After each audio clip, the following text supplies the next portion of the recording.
Oh, damn you, Twitch. Susu, what up? Lost my mouse. Where's my mouse? There we go. How you doing?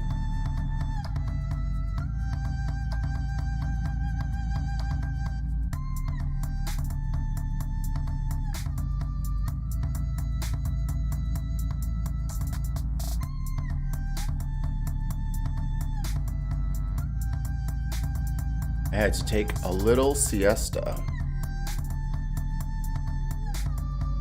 Edible was a little stronger than I thought, and I was like, nah, I can't do this. Gotta take a break. But I needed a nap, so there is that.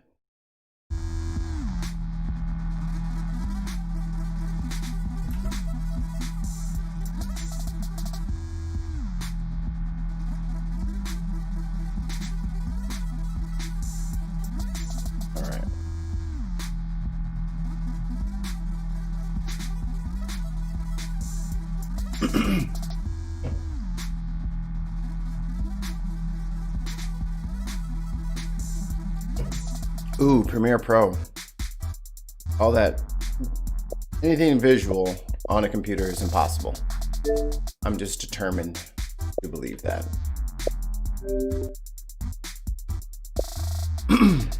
Our first order of business. Links have been sent to a bunch of people. What shall I play? I will go in alphabetical order. So give me a letter in the chat and I'll go to that letter. Hopefully I have it.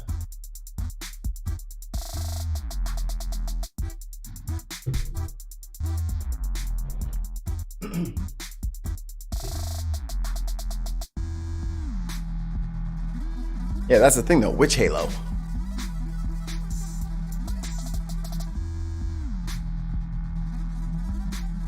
Let me scroll through. See what the stream's looking like. That's when you have confidence in your setup. Just hoping the video is still going out, even though you can't see it on the main screen.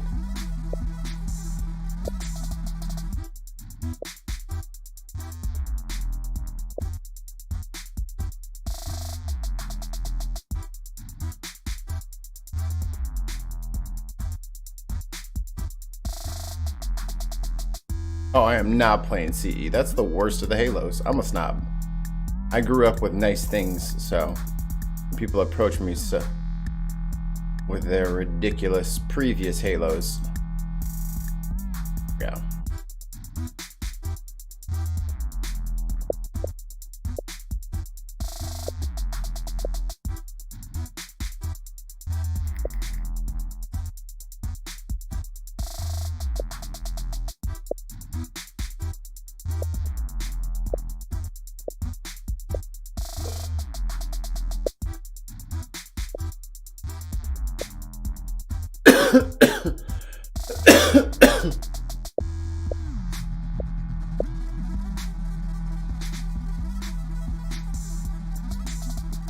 See, I knew we were friends for a reason.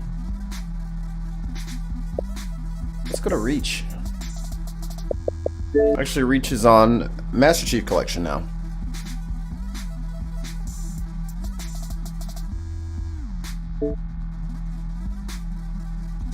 So your game crashes, apparently. No! What? It's 41 gigs. What?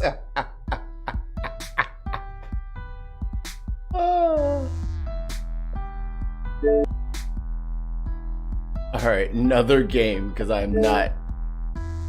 No. Not happening.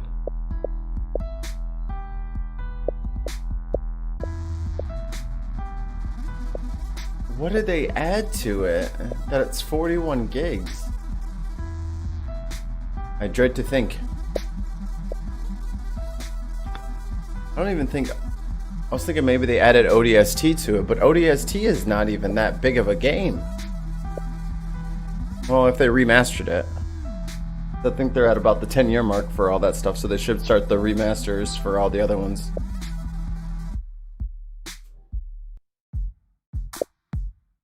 Well, I guess they would have already done Reach. I don't know what they're waiting on.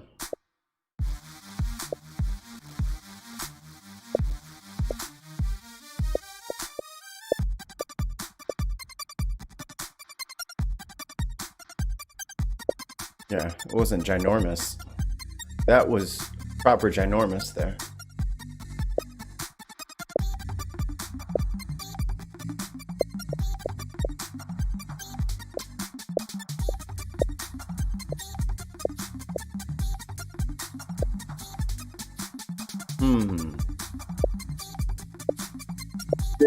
Some World War Z. When in doubt, Z it out.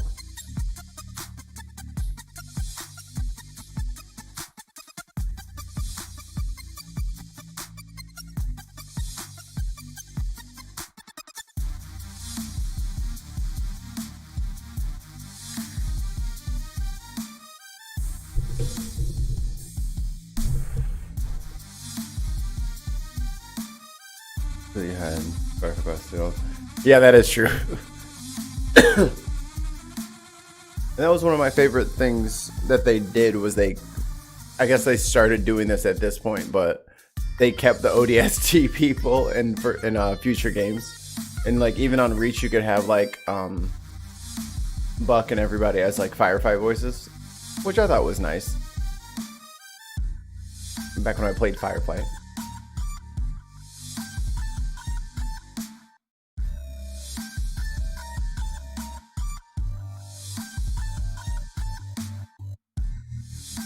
I mean, it's a good game.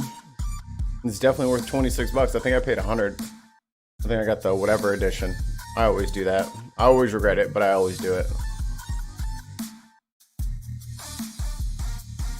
Especially since now they're coming out with a $100 edition, and that only gives you season 1 of their DLC packages. It's like, alright, dude.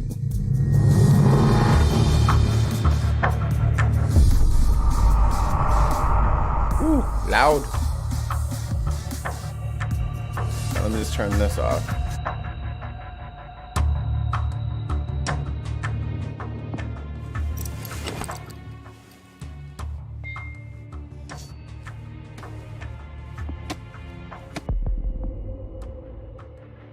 You know what? I'll do this story.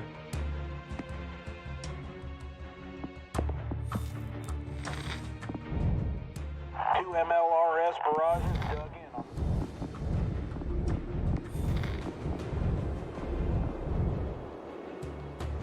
Test 24D. Subject is approximately 10 years of age, with transmutation occurring within 48 hours. We are not equipped. No, I can't. I don't know what the hell all that stuff is. Find me a match.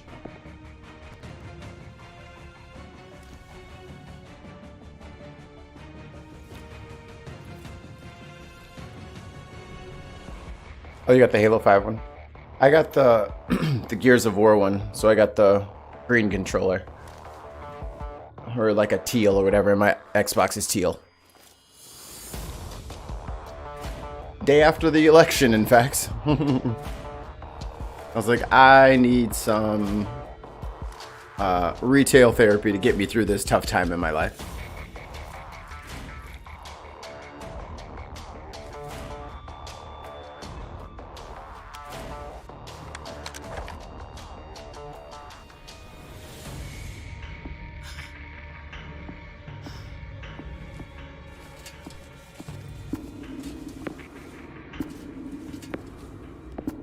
Demolisher. That's a good song. If you guys haven't heard the song Demolisher by Slaughter to Prevail. You should check it out. It's crazy. If it's crazy by my standards, you know it's actually crazy.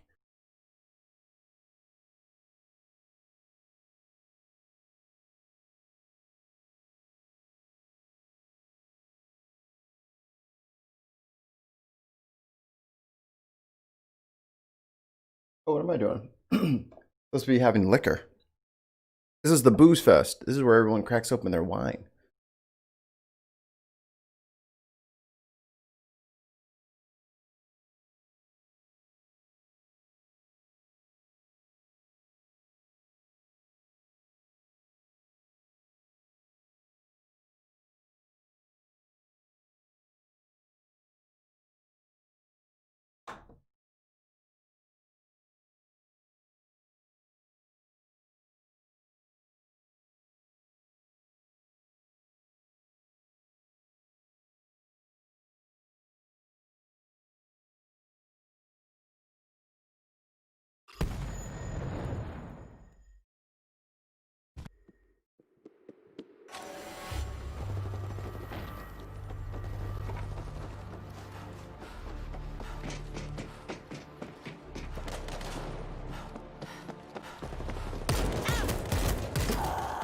Ah, no chance. Your team captured point Charlie. Your team controls all points. Your team has lost point Alpha. Gotcha, bitch. Anyone else?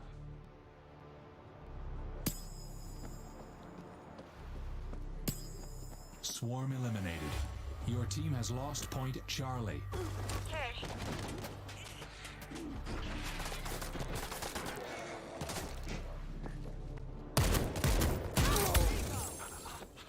Reloading!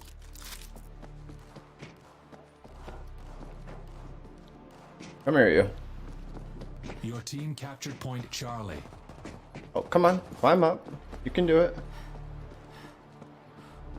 Your team has lost point Beta.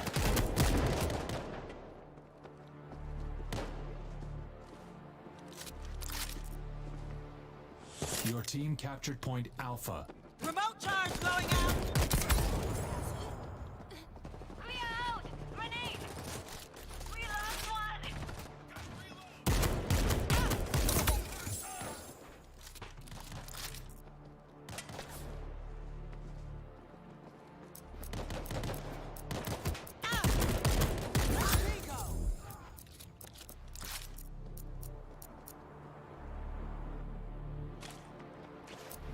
These kids are bad.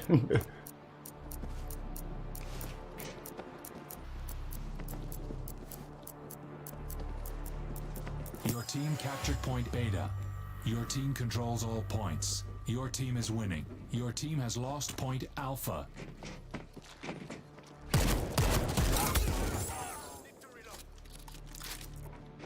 Your team has lost point Charlie. Come on. Up you go. Incoming swarm.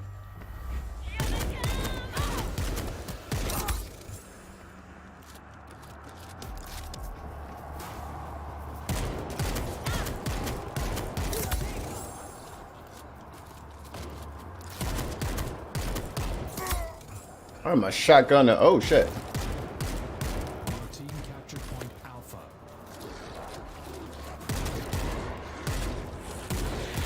Oh, no. No, no, no, no, no. No, no, no. Neil, what up, brother? Swarm eliminated. Oh, good to see you again, Blue. We're losing people. Neil, you didn't get an invite? Join me in my little box of love up here. Alright, let me die again. Oh, look at this little mother sucker. We need to get him over. Hey, hey. Grenade, get clear. Your team has lost point Beta. Grenade inbound. Let's do that. There he is. Enemy grenade! captured point Beta. Oh my god, switch weapons.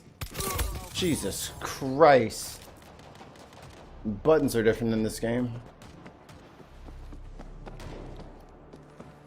You can't just flip your guns up like it's Call of Duty.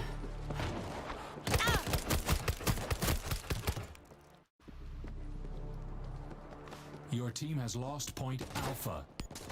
Your team has lost point Beta. Sucker.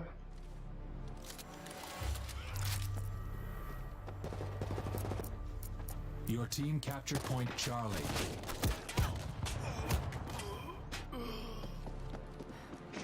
Alright, let me get to a We got a save. man down. What the? Y'all fighting up there or down here? Incoming swarm. Oh, gotta go.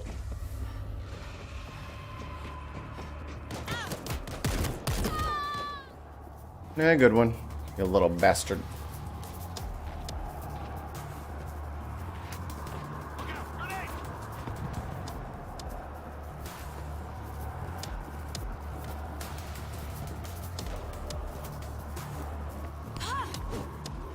Let's see what you got.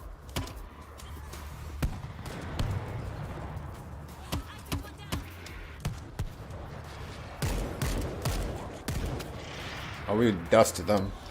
Alright. Oh god! Zombies! That's bullshit. I couldn't even run away. The game was over. Cheaters.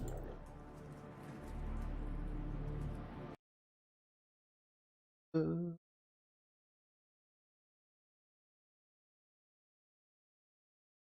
see.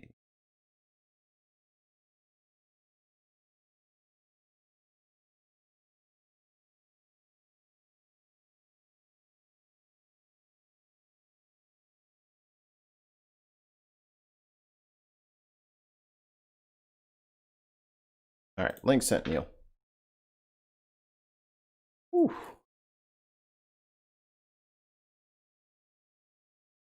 Yeah, that edible kicked my ass. The blues.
This music soundtrack is actually not bad.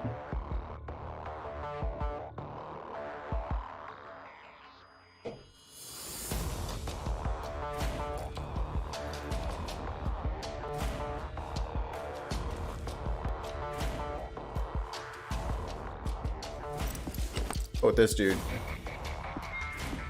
What was that last time? Demolisher. What's this guy at? Oh, revolver. Alright. Should have probably looked at what kind of game type this was, but here we are. Oh, it's domination. We'll be fine. As long as the map's not too big and god damn it, it is.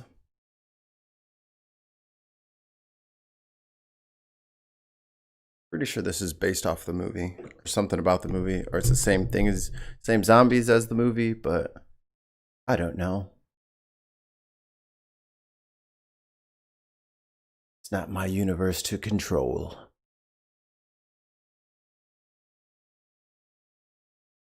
Definitely gonna go have to get some chips or something. 'Cause the munchies have arrived for me.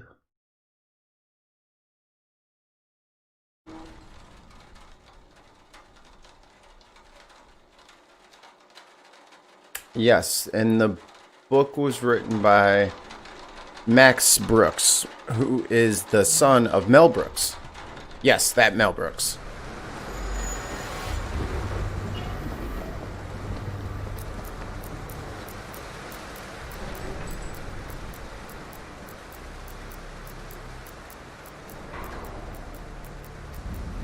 Your team captured Point Charlie.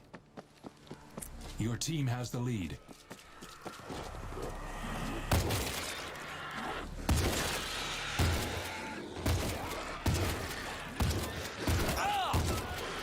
Fresh ammo coming up. Yeah, who's next? Oh, I almost got all of them. So many zombies. Oh, got a tango. I will go around. God damn it! Watch your heads!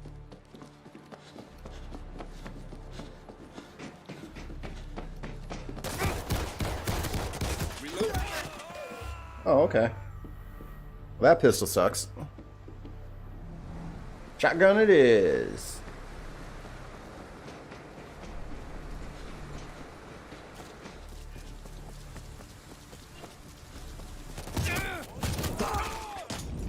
All right. You know what, you're gonna keep with the same shit? Here they come!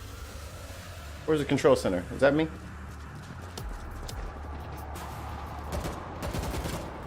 Oh, yeah. Coming up. Easy, zombie bitch. What the?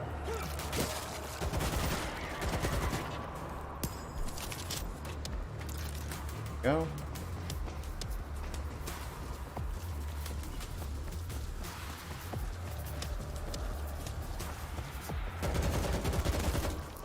Swarm eliminated. Cha. What? Oh, down.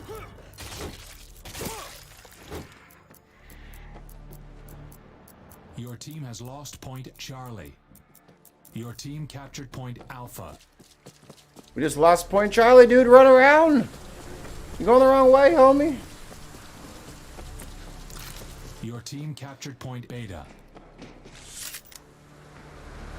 Somebody's over there.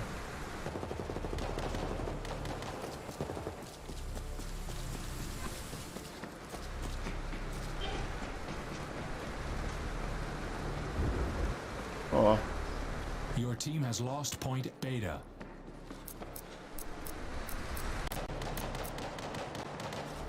Putting the mine down.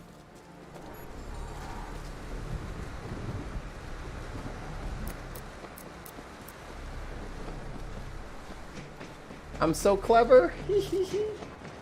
Laying down the claymore.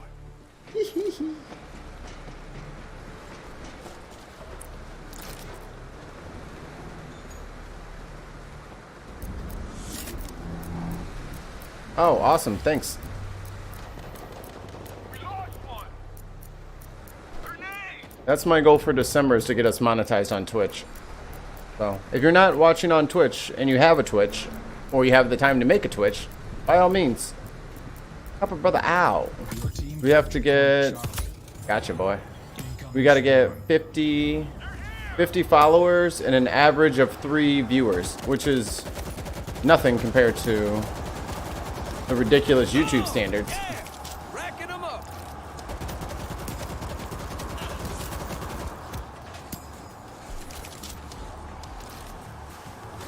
Oh, God.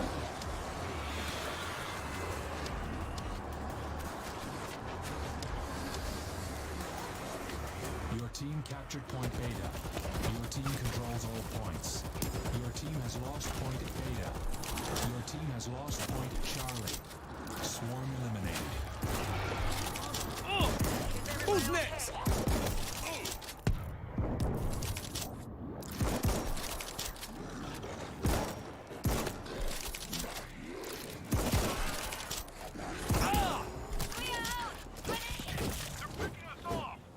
Woohoo!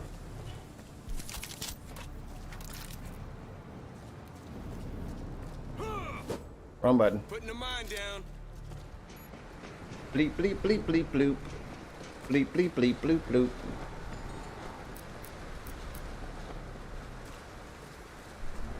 Your team captured point Beta. Mine down. Bleep bleep bloop. Your team has lost point Alpha. Yeah. I mean, YouTube is nice. We like YouTube too.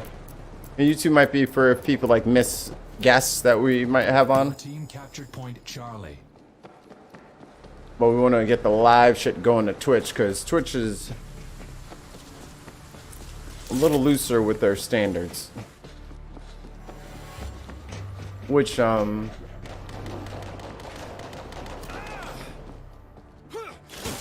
of here, zombie.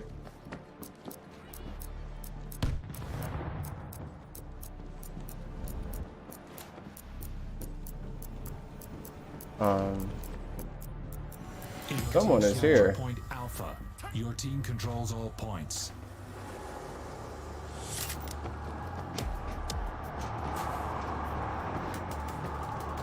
Your team has lost point Beta.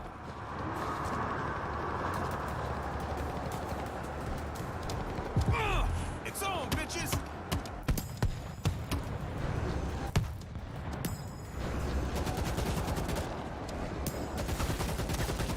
Your team is winning. Fresh ammo coming up.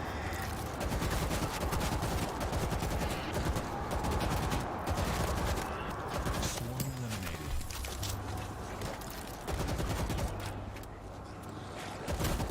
Yeah, got a kill. Your team has lost point Charlie. Back up, dog. Still coming up this way? Alright, back to Charlie!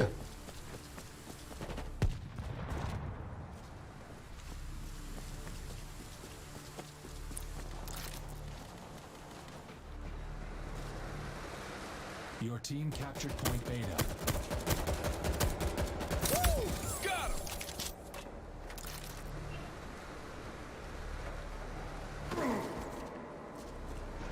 Come on! Your team has lost point Alpha. Come on. Your I see team you. captured point Charlie. Got a kill. Fuck out of here, dude. Not gonna happen. Alright, see you later, Blue.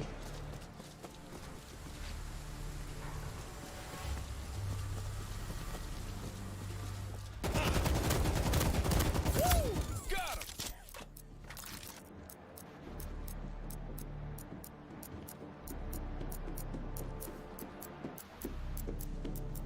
Your team has lost point Beta.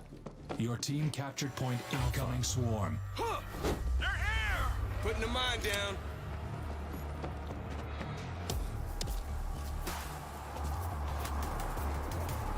Putting the mine down.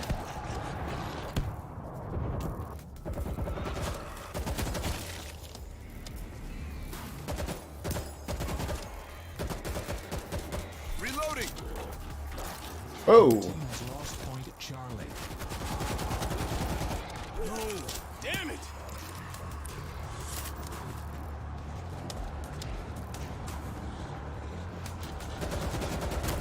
Swarm eliminated. Oh, yeah. Racking them up.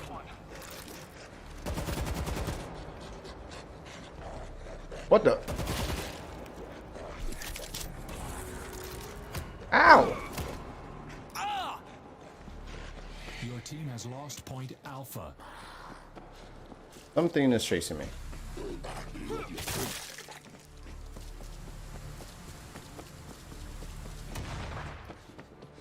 Your team captured point Charlie. Oh. Victory!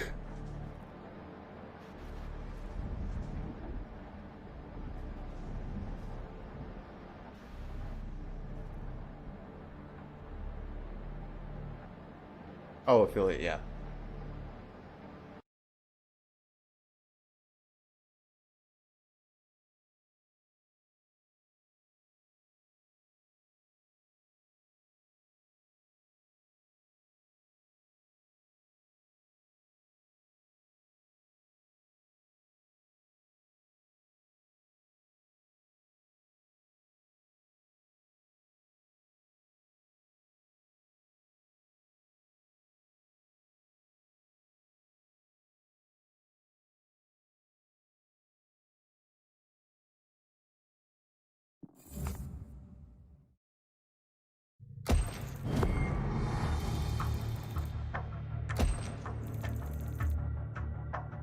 Yo yo.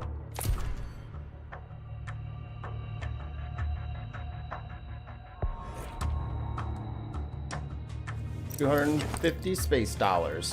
Well, that I don't know how to spend.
Let's do Your team captured point this.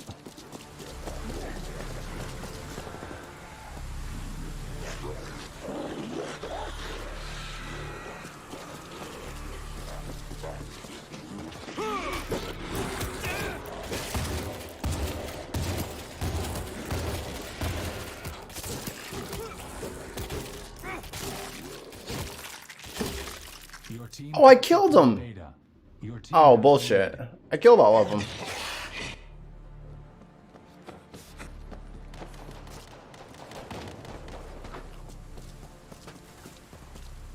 Your team has lost point Beta. Here you go. Fresh ammo coming up. Kingslayer. I am the king. That is impossible.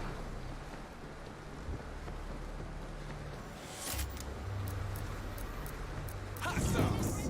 Grenade. Ah!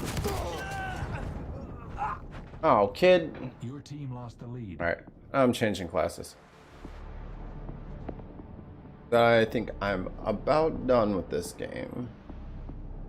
But I want to properly destroy. Incoming swarm.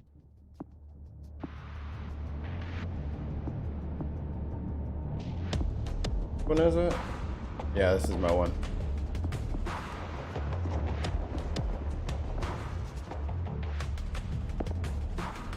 Yeah, we'll go Striker. Yeah, Striker was my shit. Alright, here we go.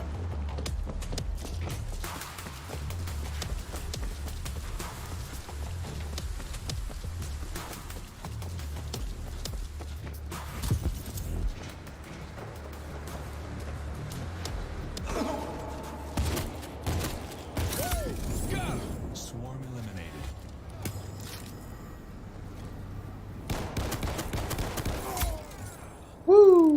Good shooting, Tex. Point Alpha. Enemy grenade! Grenade inbound! I'm out of ammo. Your team captured Point Charlie. Going out.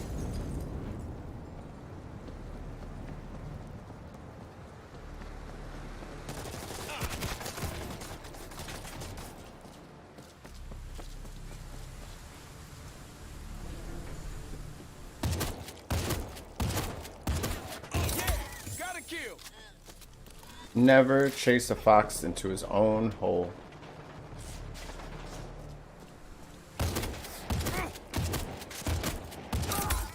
Your team captured Point Beta.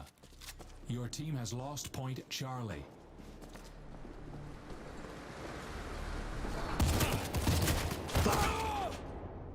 Perfect. Now I get to use my real class. Your team has lost Point Beta.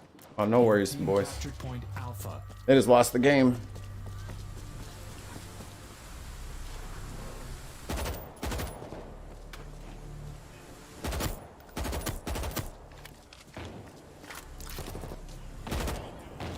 Soften them up. Get him, kid.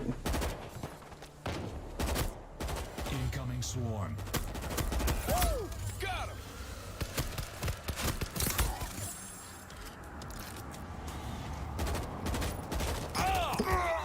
Ooh, little bitch. Didn't expect all four of you. Oh, it's a full game. Nice. Oh, no, don't shoot. Don't shoot. You can get up behind him. Yeah, got a kill. Reloading.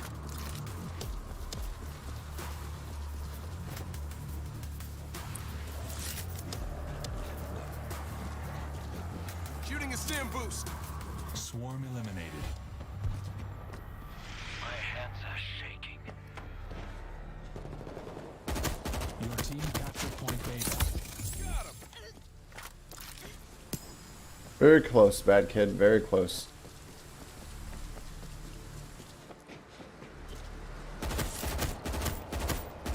Yeah, got a kill.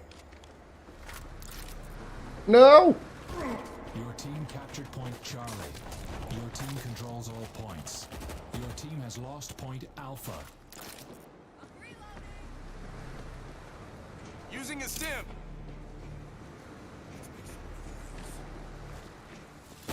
Shit, explosive. Ooh.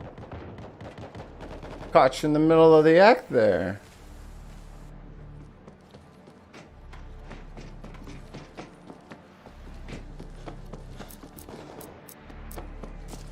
Your team has lost Point Beta. Fresh ammo. Your team has lost Point Charlie. Your team captured Point Alpha. Woo! Got him.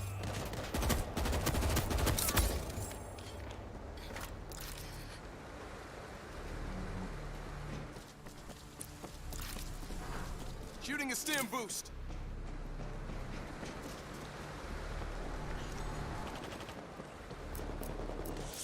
Incoming swarm.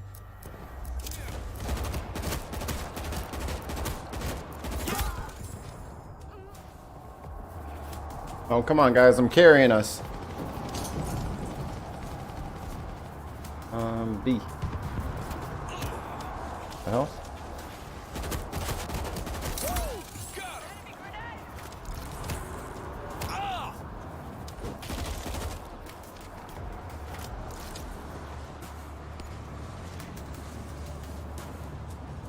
Enemy team is winning. Swarm eliminated. They stopped. For now. Oh, look at this little piece of garbage over here. Oh, what is my heavy weapon? Oh, rocket launcher? Nice.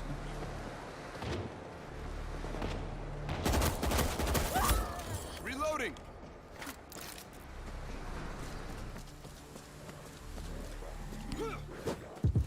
Your team has lost Point Alpha. Oh, God damn it, zombie.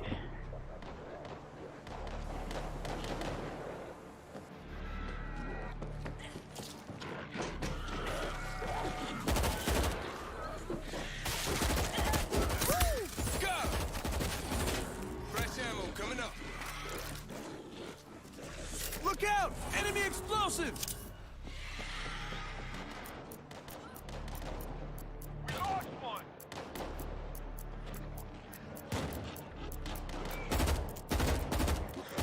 Your team captured point Alpha. Oh, hijo de puta.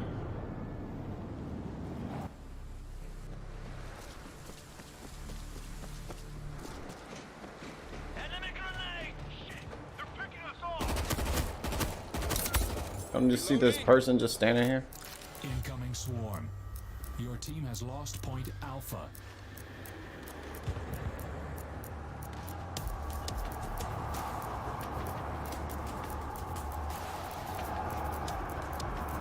Damn.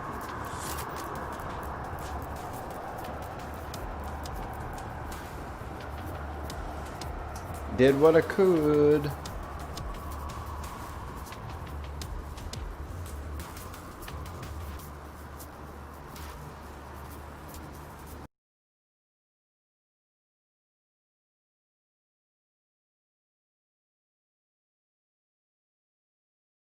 All right, switching games.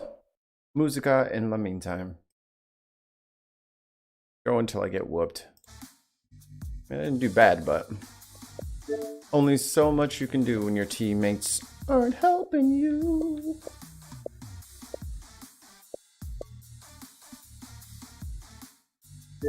Warzone.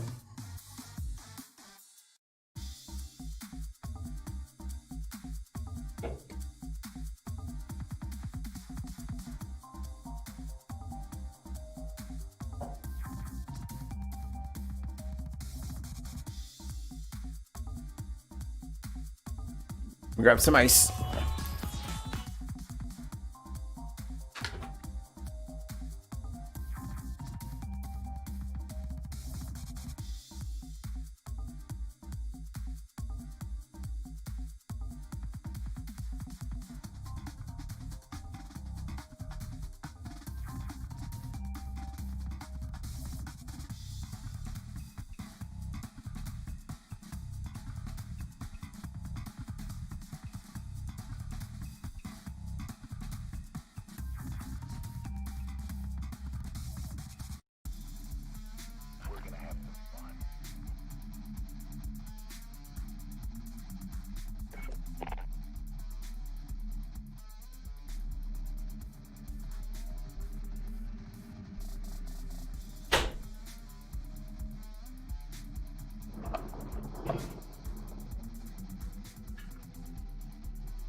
All right. Refreshed. Refilled. Rejuvenated. All right, what am I gonna do? Maybe I'll play actual Warzone. Well, if I get some more people in here, I'll play Warzone, but not gonna stress myself out for nothing.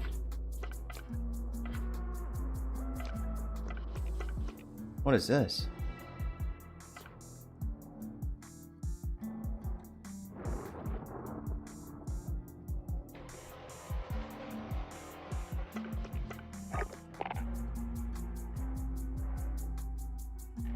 This song is too slow. Too slow. Better. What I'm talking about.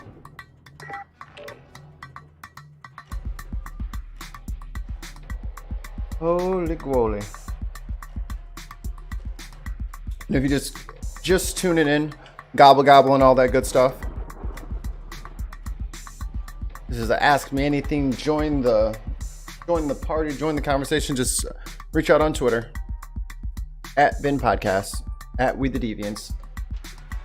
Give you a link.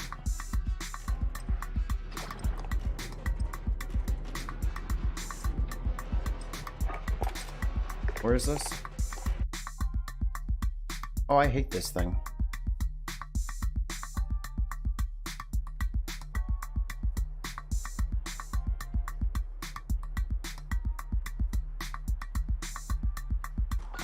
Enemy UAV overhead.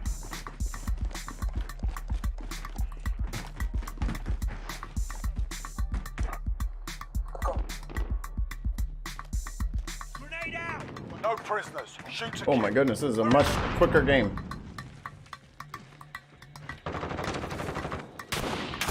Ooh. Sitting up there waiting on me. No problem. Stay right where you at. Got something for that ass.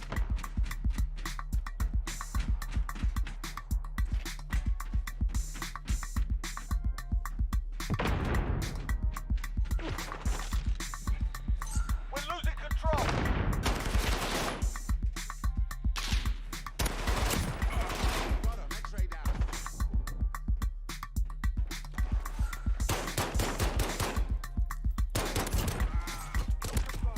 Let's go. Oh no! Wiped out the whole squad. Just to get shot in the butt.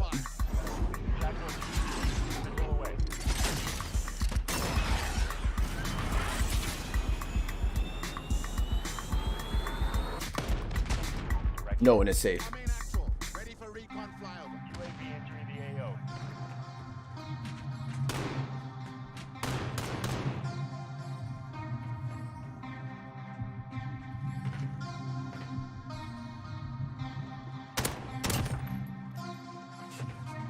Behind you.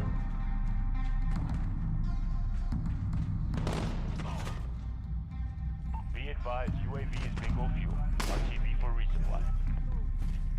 He's back here. Enemy at the warehouse. Yeah, get out of here. It's not your spot. Confirmed. Sneaky sneak. Sneaky little snake. Kill confirmed.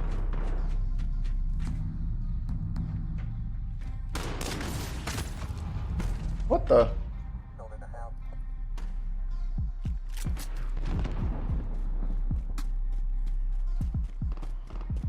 Allied cluster strike inbound. Changing mags. Kill confirmed.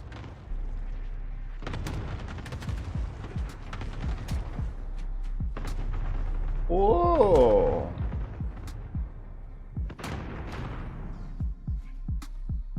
Where's this?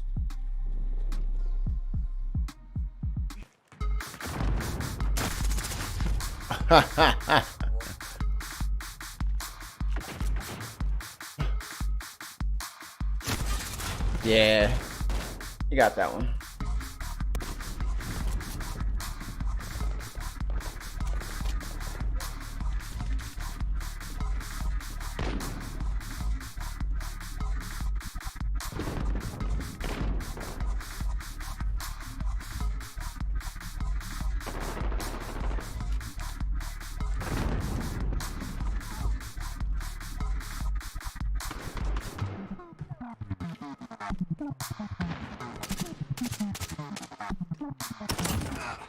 Changing mags. Kill confirmed. There he is. I knew he was back there too. Couldn't quite put my finger on it. Hold this, big boy.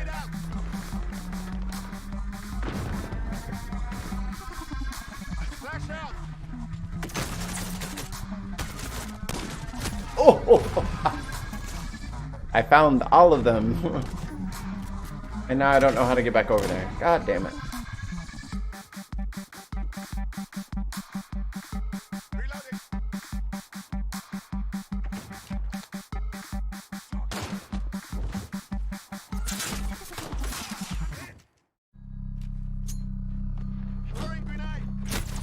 Oh, I didn't even throw it over the box. Well, I was dead either way. Enemies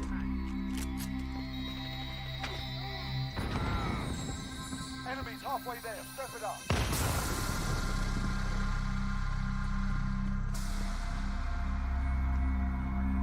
I think it flipped. Flash out! Look out! Grenade out! Changing mag.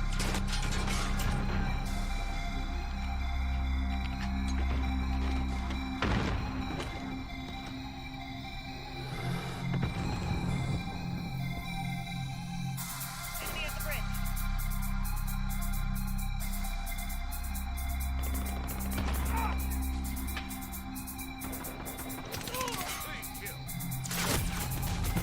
Oh, he's up on the roof. He's right next to you, asshole.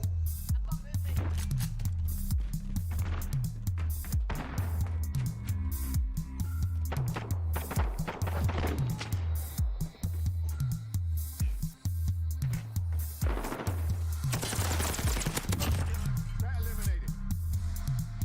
Flash out! Changing mag. He just... Alright.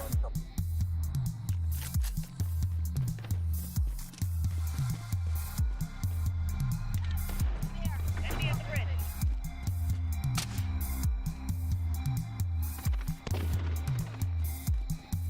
We're in control.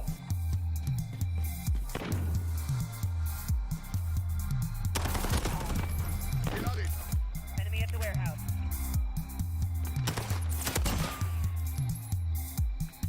Enemy's got the lead. Hustle up. There's another one over there. Changing mags.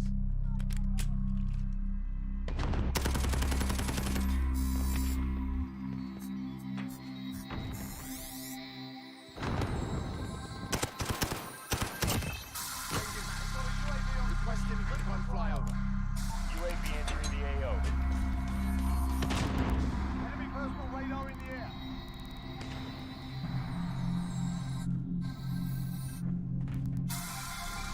Enemy at the bridge. Changing mags. Kill confirmed. Oh, my hidey hole, it actually works. Advised UAV Bridge is being marked. overviewed. Call for fire. Middle away.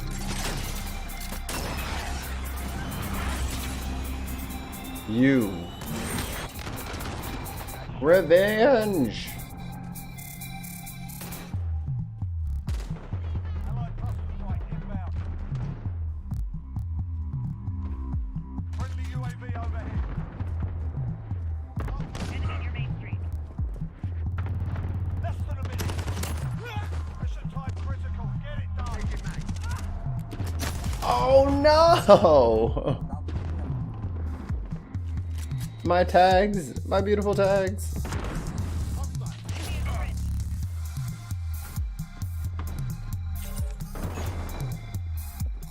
Gonna kill y'all.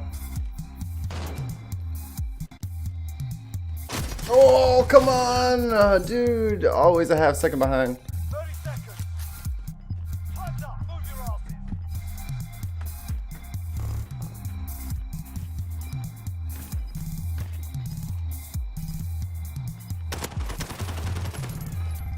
Grenade out. Reloading. Enemy VTOL in the AO. Not pleasant.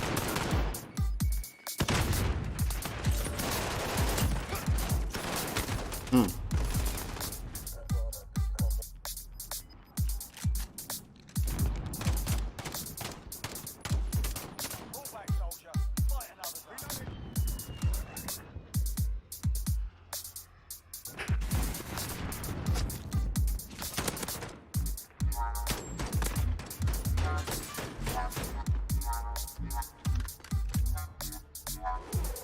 Russ, what up, boy?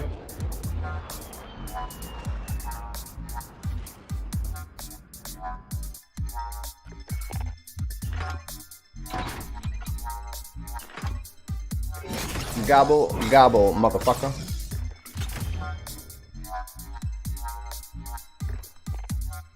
Link should be in the bin. Friends of the bin on Twitter.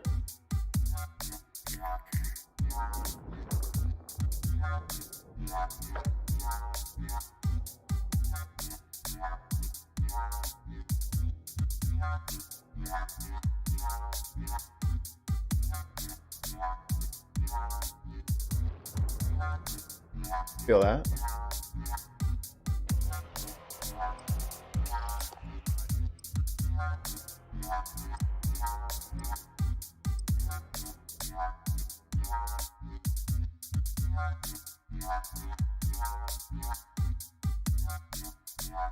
Scared to open anything else on my fucking computer.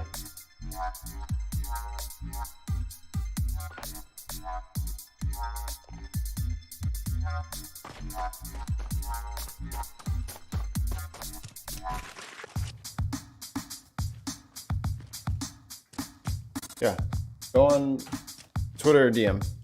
Link's already up. Hit him with the 50. Oh, no, this map. Yeah, I can do this map. Weapons off. No quarters. Pistola. We've got control.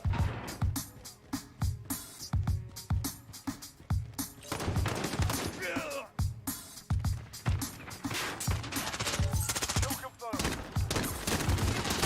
Wow, wow. Fucking missed 4 fucking shots point blank. Ooh, the goat. Oh, Jesus. Saw them.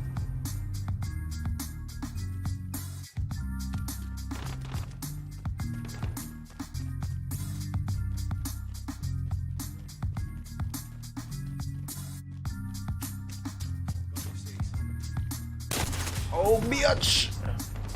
Crouch walking. Duck walking fool.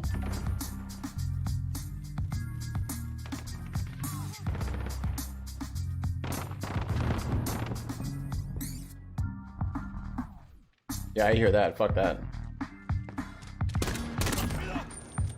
Reloading. Kill confirmed.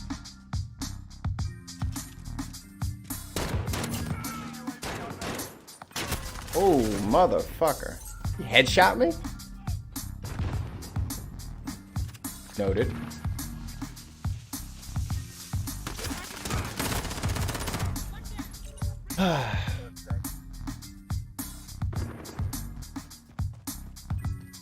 Enemy at the scaffold.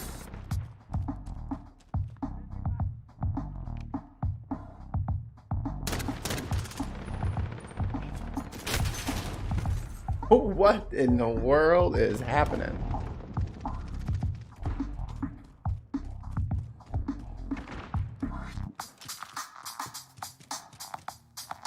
Grenade out! Hold that, bitch. Haha.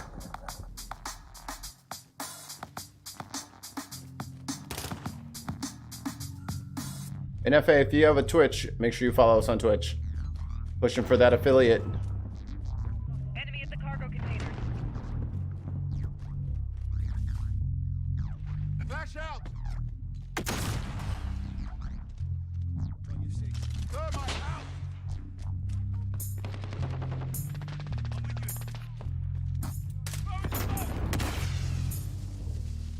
Too many people.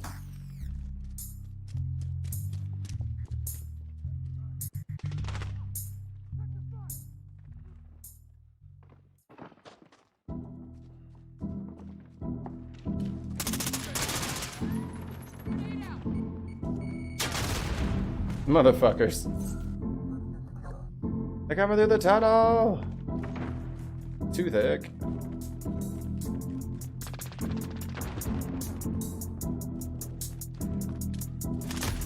Oh, god damn it. Let me throw my thermite at least.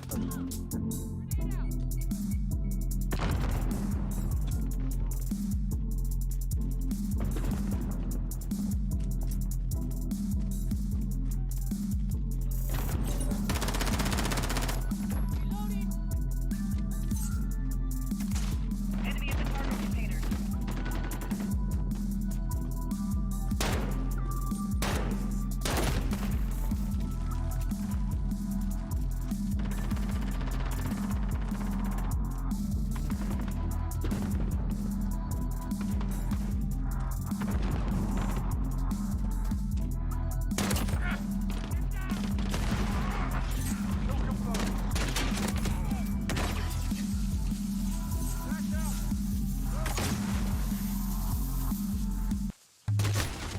All right, I need a real gun. I can't play this pistol game. These guys are actually trying. So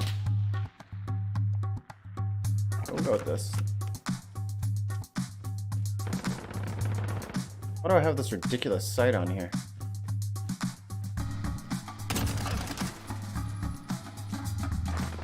Kill confirmed.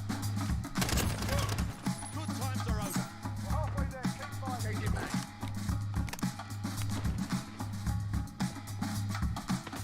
Thermite out. Grenade out!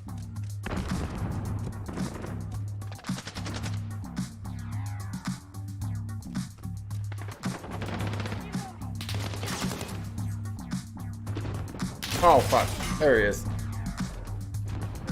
Thank you. Friendly UAV Appreciate it. overhead.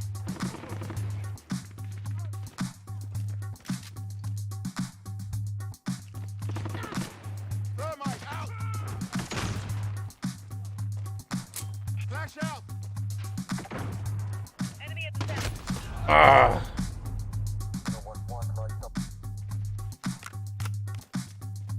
I'm with you.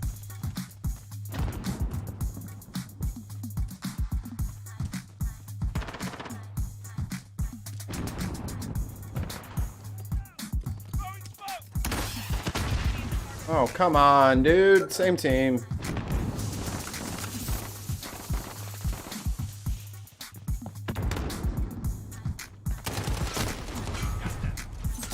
I'm all flustered now. Let me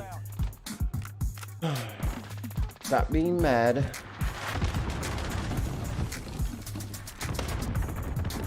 Enemy UAV overhead. Friendly care package inbound.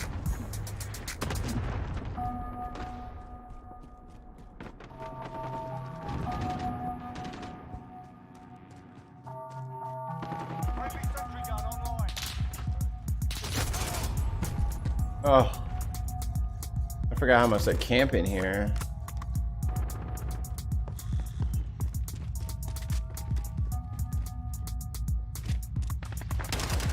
Friendly counter UAV active.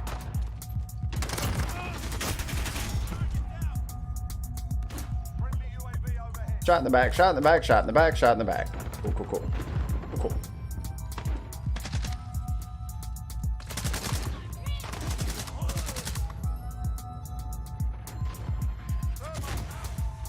Enemy cruise missile incoming.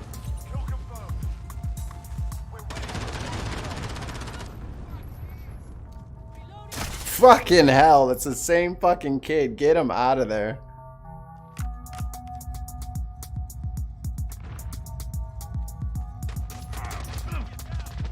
Nice.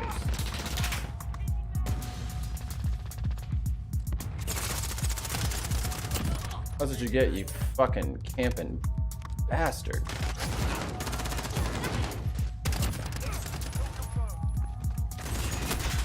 And there's another one in his spot. Oh, they fighting over that same. Oh, y'all want that middle room so bad. Let me give you a reason not to be in there. Move along.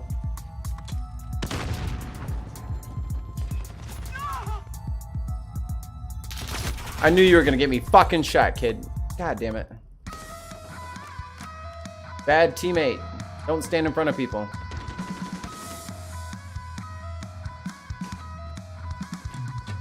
Allied cluster strike inbound. Friendly UAV overhead. No way.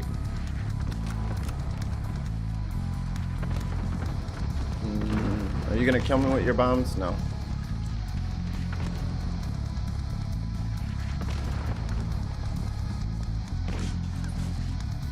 Oh my goodness. I don't think I've been shot by a person moving yet. Less than a minute. And as soon as I say that.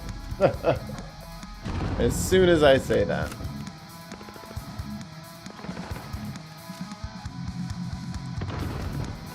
Thank God. Get me out of this map. Awful. Did terrible.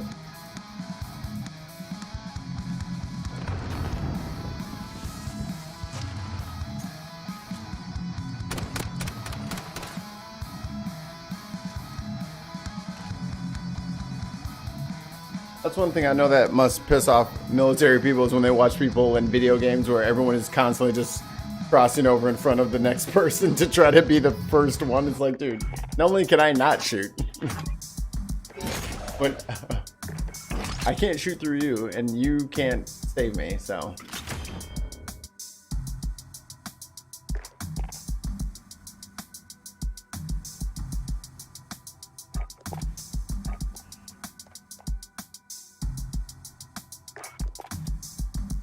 No. I'm feeling some Warzone.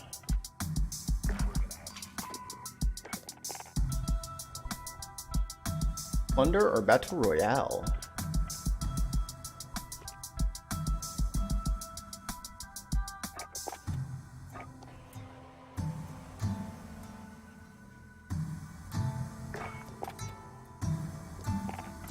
Plunder.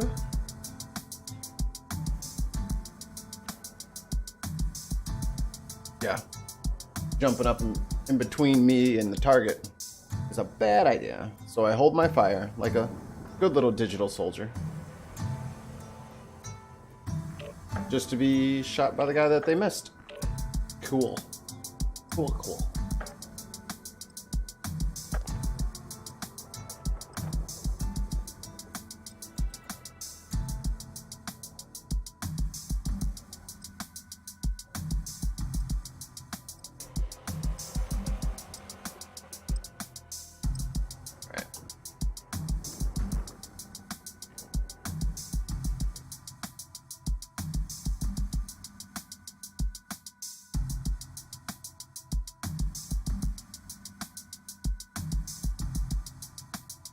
Maybe I'll switch to Apex.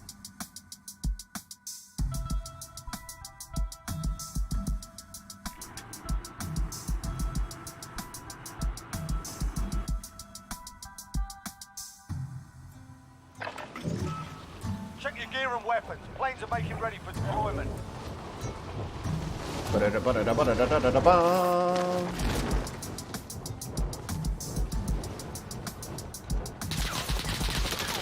Stop shooting at me.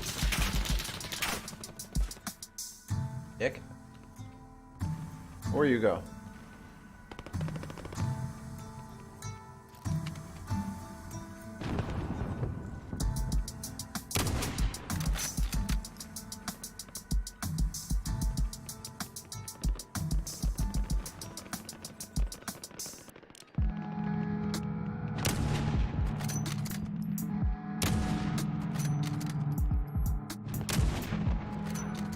Is there a bullet drop or nah? Warm-up's done. Time to kick this off. I don't know.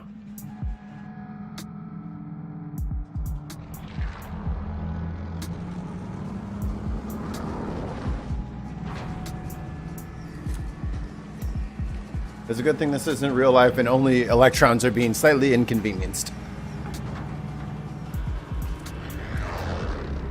Oh, I'm by myself? Plunder. Fuck yeah. Cash by completing contracts, looting, or eliminating targets. Gonna go Drop point for your to... team, soldier. That's the landing zone. Don't miss. Hostile dropping into the area. Watch the skies.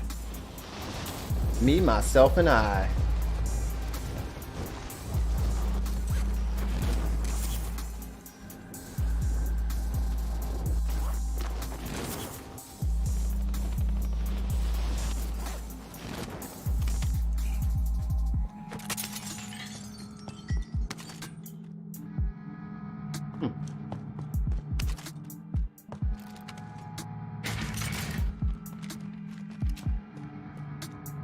Whoop.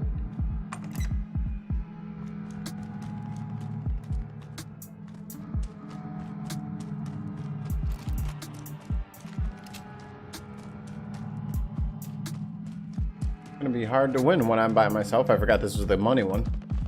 We're like, oh, I can survive, no problem. Yeah.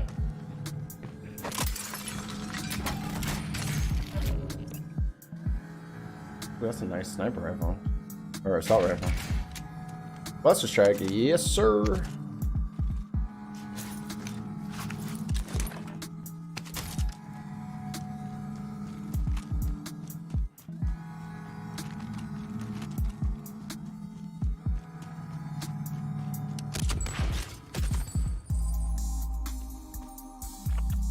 Oh, everyone's on the complete opposite side of the map.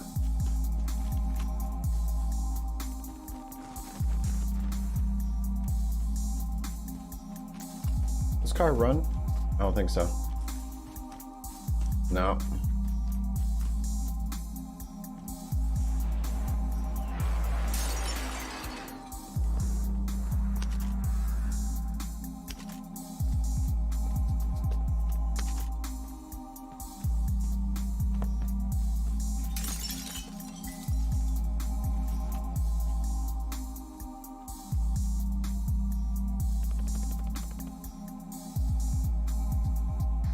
Primary LZ for Mark. Extract standing by.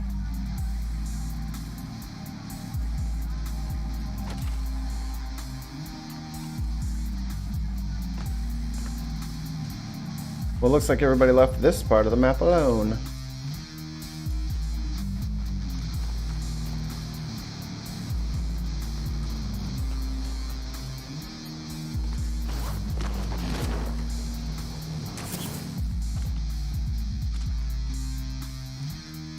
Why are all the doors I go to barred and locked?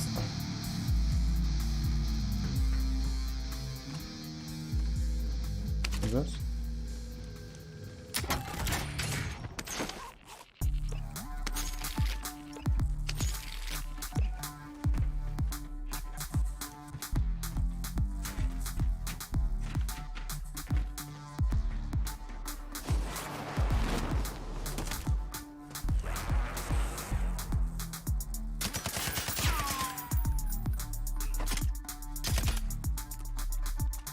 Go!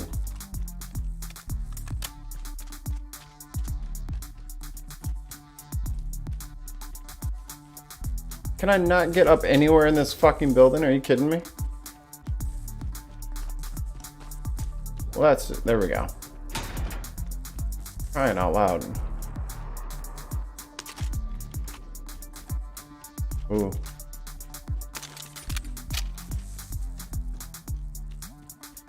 Oh.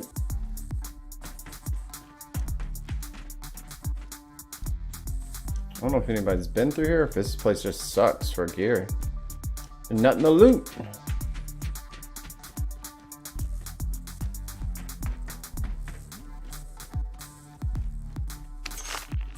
There we go.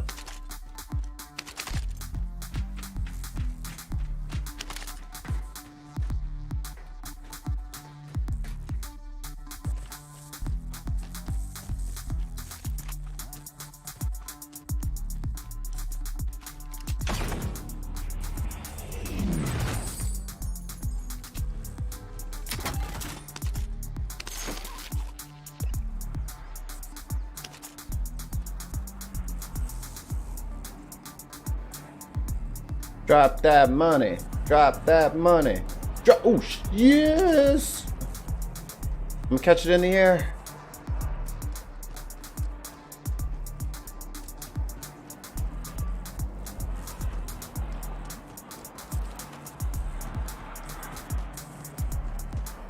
Yeah.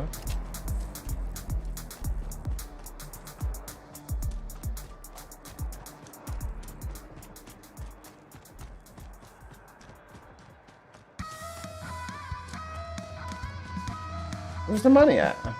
Oh. Oh god, it's still falling.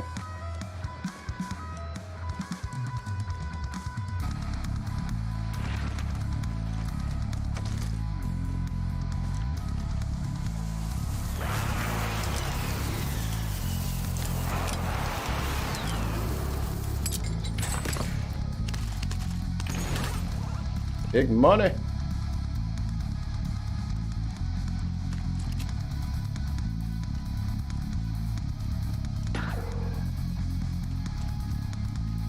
Ruh-roh.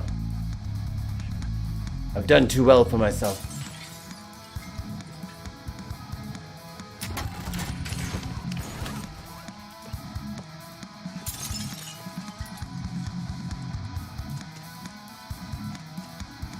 Oh, can I buy a cash balloon?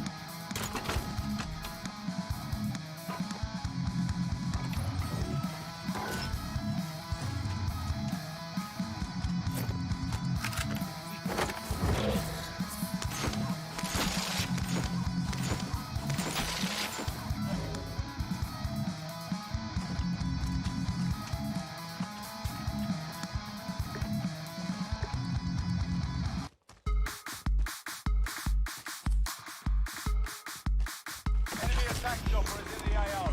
Bring it down and recover the cash.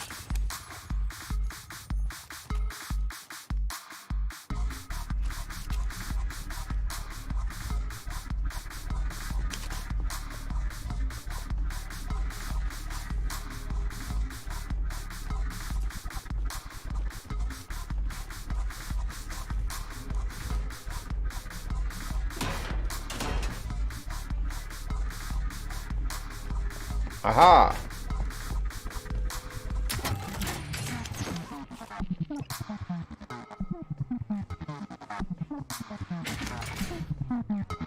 Request recon flyover.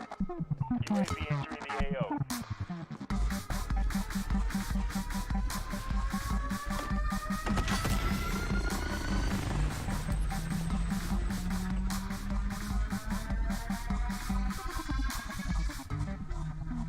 So corner of the building in front of me.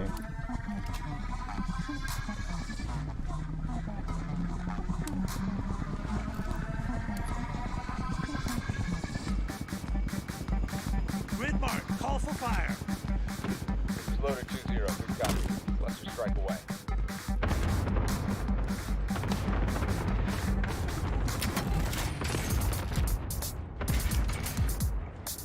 Request recon flyover.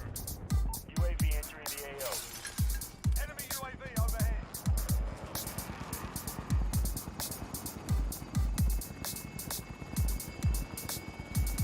Be advised, UAV is bingo fuel. RTB for... Enemy launched an advanced... Oh my god, it's a burst rifle. No!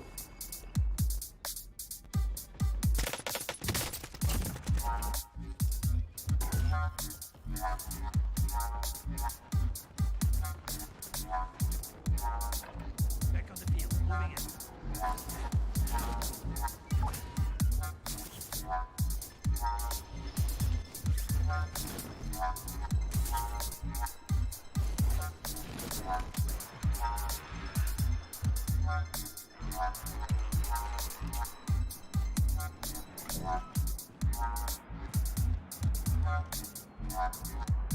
Be advised, UAV is bingo fuel.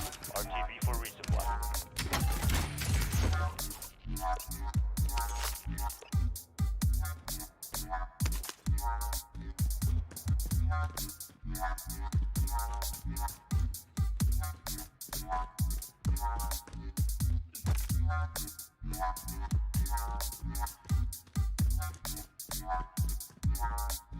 And everything is boarded up.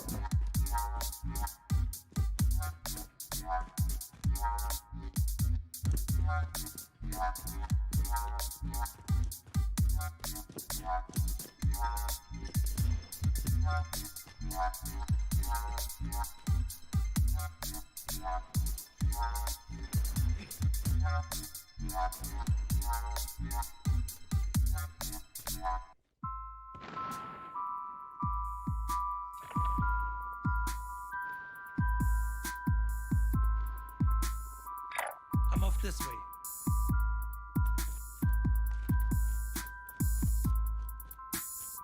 Locate secure cash.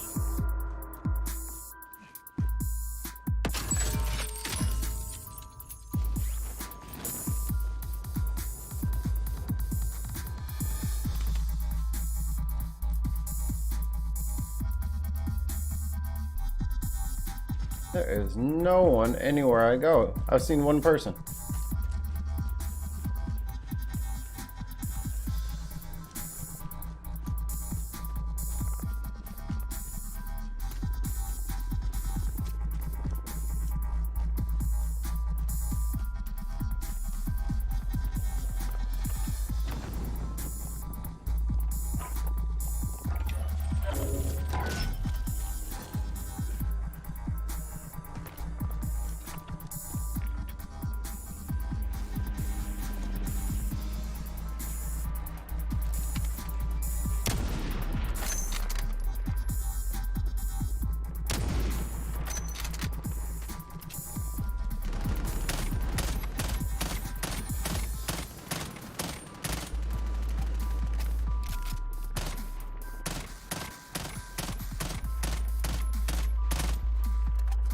Pretty useless.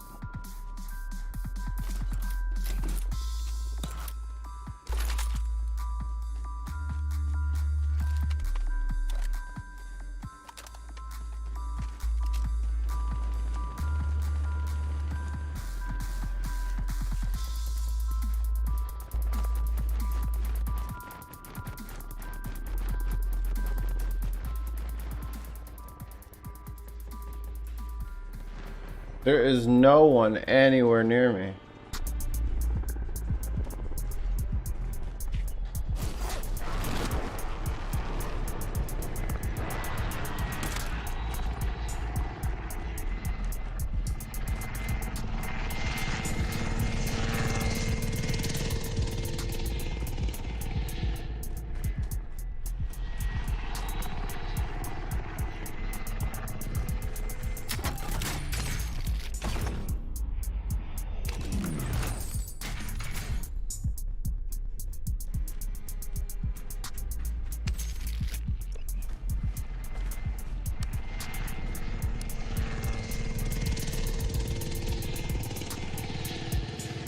Target locked. Bring it down. This is Striker 3-1, good copy. Strike inbound.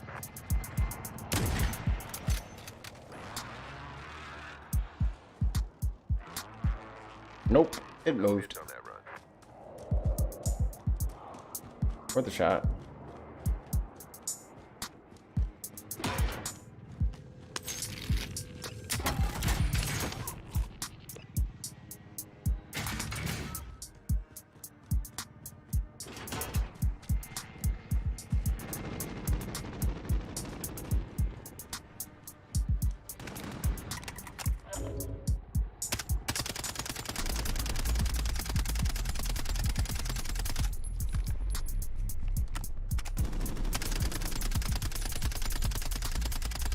Of like a critical spot to hit.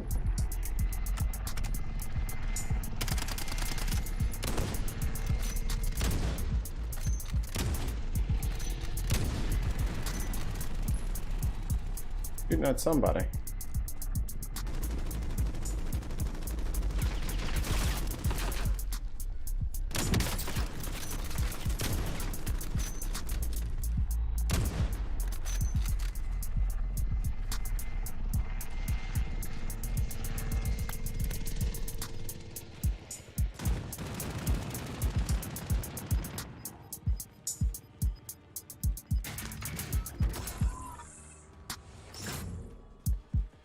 I'll take bronze, I guess. I didn't really meet anybody. It's kind of boring.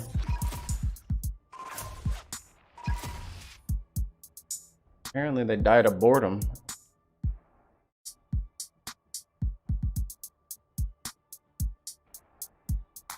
Yeah, because I got that cash box and I didn't even get shot at. So. Get in there.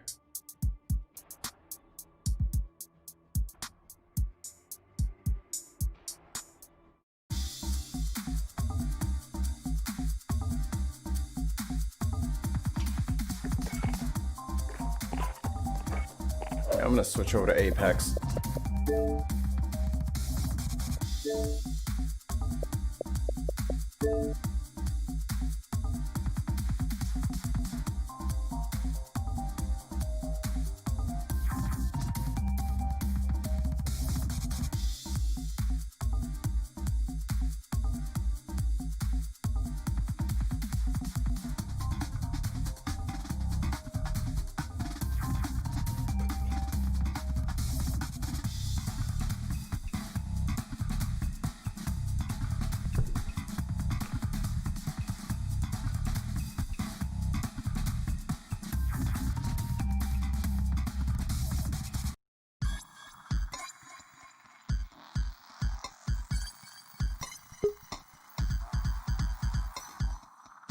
There she breaches.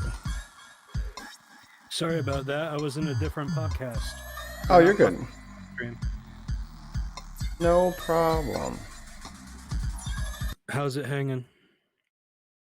Yeah, my edible kicked in and I need a little cat nap. That's what I was like, y'all were talking. I'm like, I hear every word you're saying, but I'm really, really sleepy right now.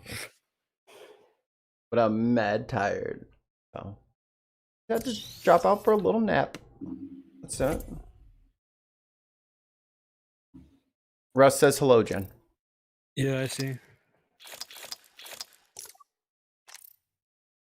You're playing what, Valorant? Apex. Apex. What? Apex looks so freaking different from the last time I played it. Apparently they've been doing a lot of stuff. I only hop in every third season for like 2 weeks at a time. They're on season 7, so a whole Who do you new mean? Bangalore Mhm. meets my Spartan shooting style. I play Caustic just because he's he's the equivalent of a Nazi. He's an overweight white guy with gas chamber abilities. I thought it was Mexican. He's white. Is he Mexican? I don't know. His model and voice are very confusing. No, that's Octane. I'm talking about Caustic. Real men use iron sights? I use heavy artillery. Oh, I don't know. Oh yeah, the little running dude. Yeah, he's Mexican or Hispanic. I don't know if he's Mexican. He might be Honduran. Might be a whole bunch of things. I'm the jump master. Ready up. I'm the captain now.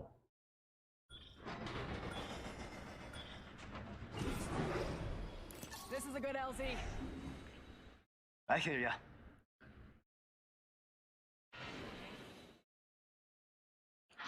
Let's go, bitches. I'd hop into a squad with you, but I suck at Apex Legends. Oh, I'm garbage. This is gonna be awful. It's not gonna go well. Oh well, then maybe I will hop into a match. Yeah, for sure. I just got done playing Among Us, and oh, I forgot how much of an asshole I am in that game. Oh man, you fuckers! I don't have a gun.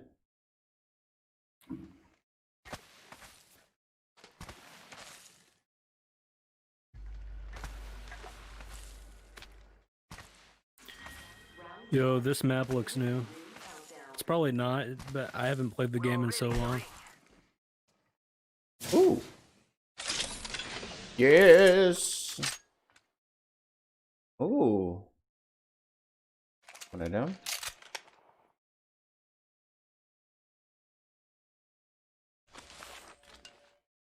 Get a sight. Alright. Ooh. Oh, I went to this one. Alright, that's fine. Oh, wait, is that a Mastiff? Damn, I want that Mastiff. Mastiff is broken. First blood. Gotta be someone. Glad it's not one of us. Where's the ring? Alright, I'm good. Hitting the eject.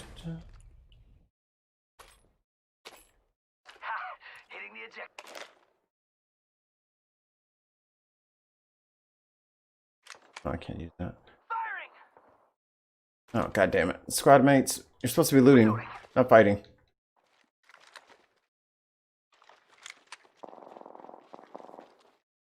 It's never a good sign. Oh.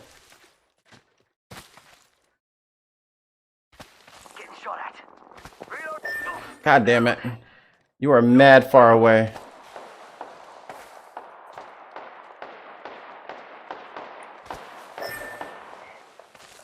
Just the two of us now. I'll try to keep us safe. Reloading.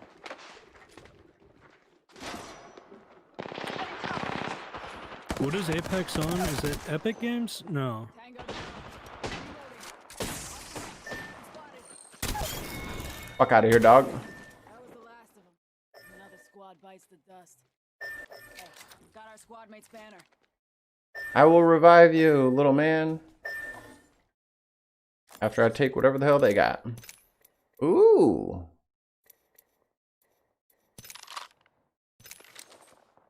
Oh, wait.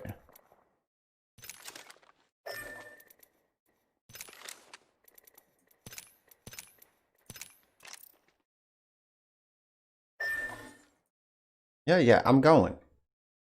Just trying to find the best way up there. Relax, homie.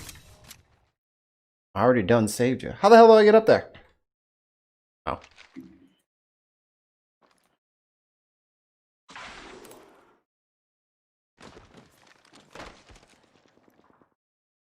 Alright. Respawn in the noob. Well, that's the thing about first-person shooter games. You're always gonna suck for the first fucking 8 million months of the game. But only through playing with your friends and forming bonds and learning the maps do you get to ascend that. I'm a god at TF2, but I suck at basically any battle royale. And this battle royale shit is kind of new for me. I hated all of them, and then I played this with a couple of friends. I was like, okay, it's not that bad. Oh, it's on Origin. Did I uninstall Origin? I think I uninstalled. I think it's on everything, whatever you have it on. I think it's on Steam. No? Oh, you know what? I don't think it is. I think it's its own thing. No, it's Yeah. on Steam, but it wasn't when I purchased it. Or not. Did I Downloaded purchase it. No, it's free. Download. Yeah. I have to log into Steam on Google Chrome just so I can view the page.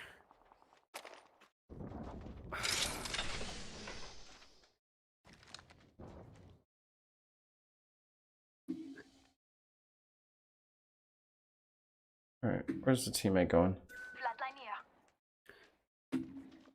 Store. Apex. Slide, slide, slippity slide. Apex Legends. Well, I want that G7, but I likes my guns.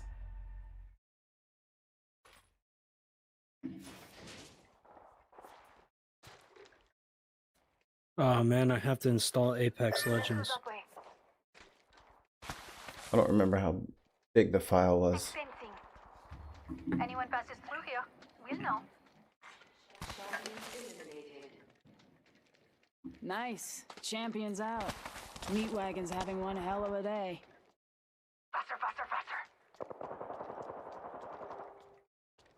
Can I mount this? Perfect. Holy shit, it's 56 gigabytes.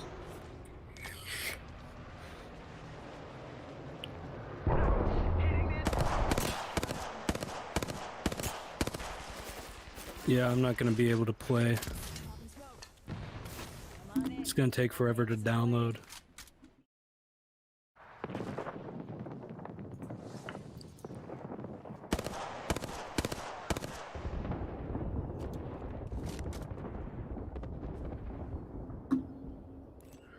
I got 3 why aren't- enemies. Russ, why aren't you joining the show?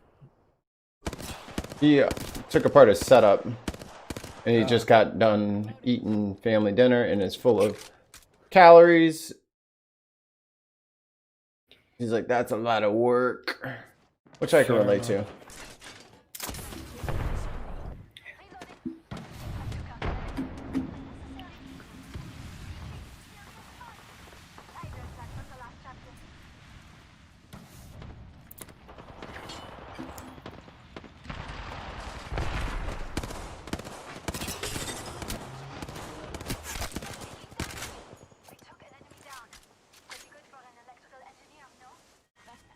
Dusted the last one. Whoa! What the hell? What an asshole! He put that fucking boost thing right underneath me. Almost fell off the map.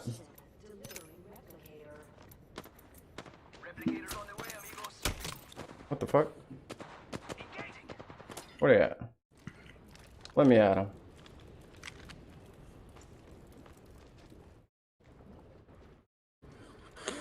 They got it.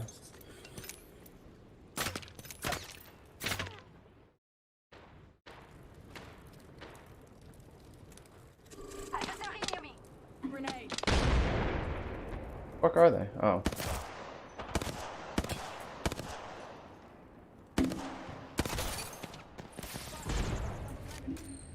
Reloading.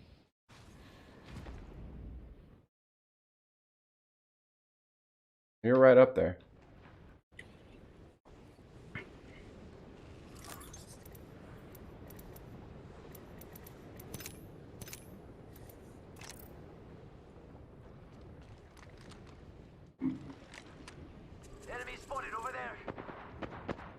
Actually got a good little team here.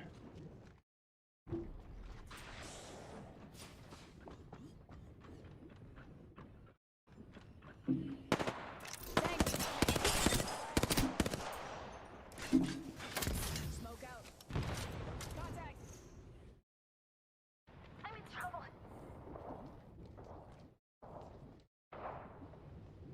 I downed an enemy. Rings. Throwing jump pad. Must go faster. Contact. On my marker. He's in there.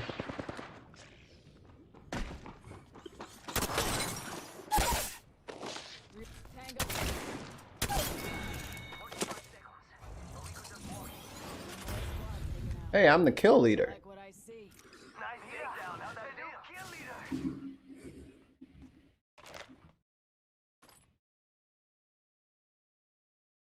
Ring aim far. Half of one.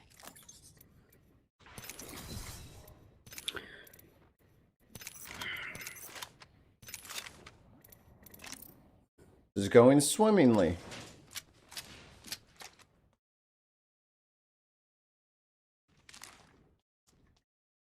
Till ring closes.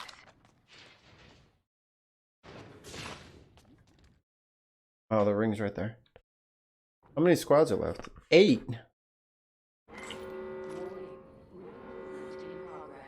Oh, yes. Ring's closing. I like pushing limits as much as the next guy, but we gotta go. Is there a clear path over there? Yeah, we're fine. This is actually going surprise. This is a good game. I'm all shocked and shit. Yo, we should def check out that care package.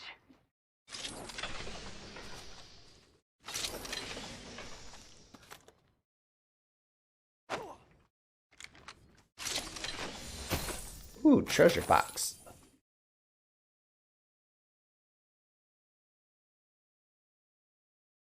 All right, we need to find somewhere to hide. Backpack here. Backpack here. Level 2. Bruh, it's that point in time of the night where all I see on my Twitter feed is a bunch of lewd shit. Loot 30. Thank you. Enemy. Over there. Engaging the enemy. Adversary over there. I don't follow enough people. I think I follow like 120 people. So my feed takes forever to update.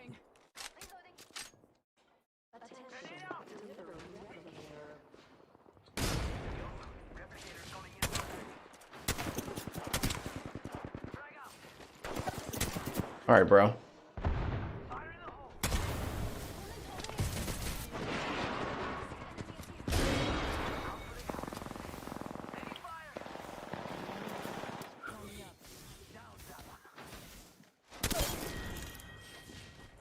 Firm kill.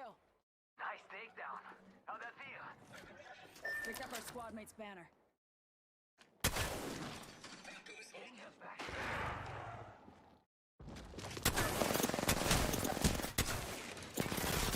Woo, gotta go.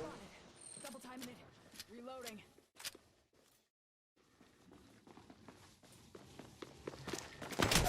Oh, no way. I'm down. Come on, let me up, let me up, let me up. No.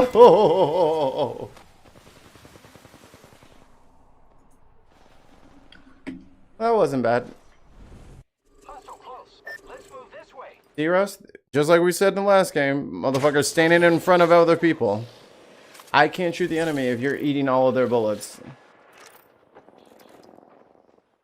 I can't watch somebody win the game with my weapons. Get me out of here. I don't know where Ease went. I think Ease passed out too.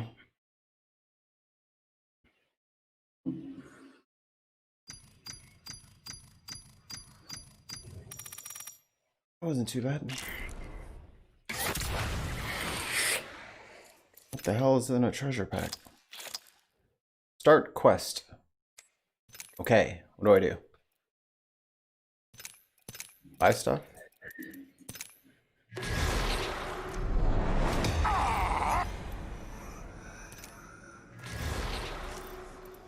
I don't know how to do this. How do I catch up? I don't want Apex coins. Treasure. What? Oh, I have to purchase the... No. No. Nobody. You're not getting real money for this free game. Sorry.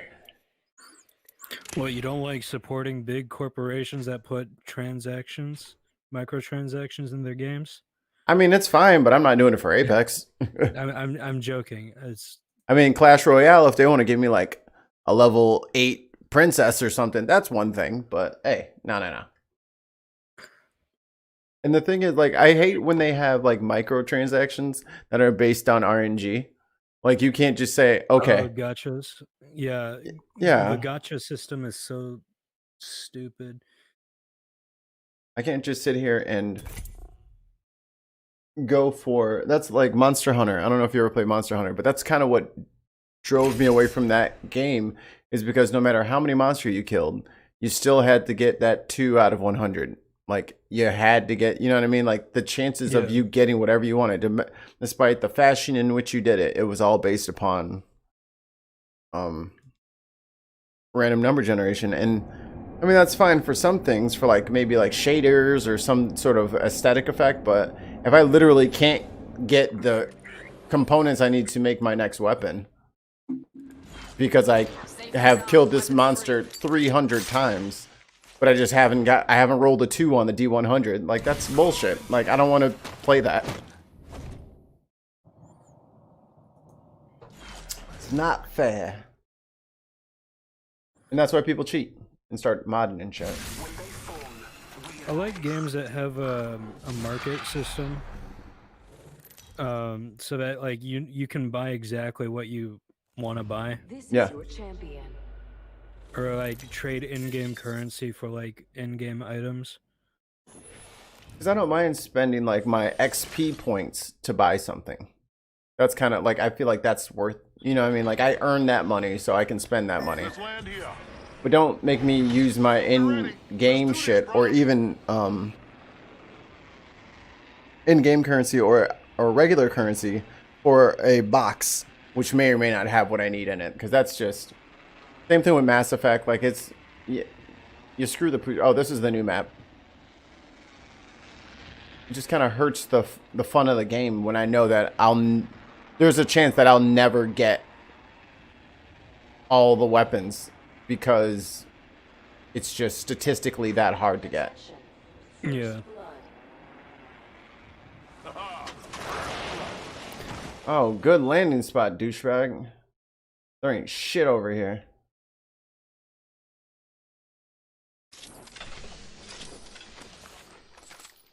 That alternator.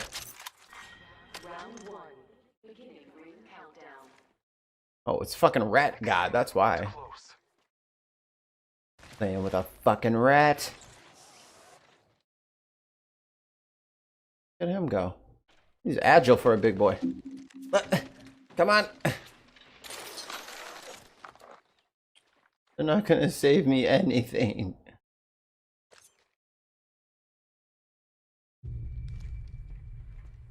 Come on then. Save me something, you bitches. Ooh, boxes. Mine. Mine. Trump through someone's garden. I apologize. Triple take here.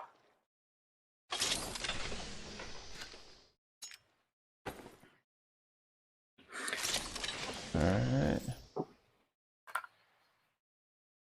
Damn it. No good guns yet. Oh, I got the Mastiff, but that's out.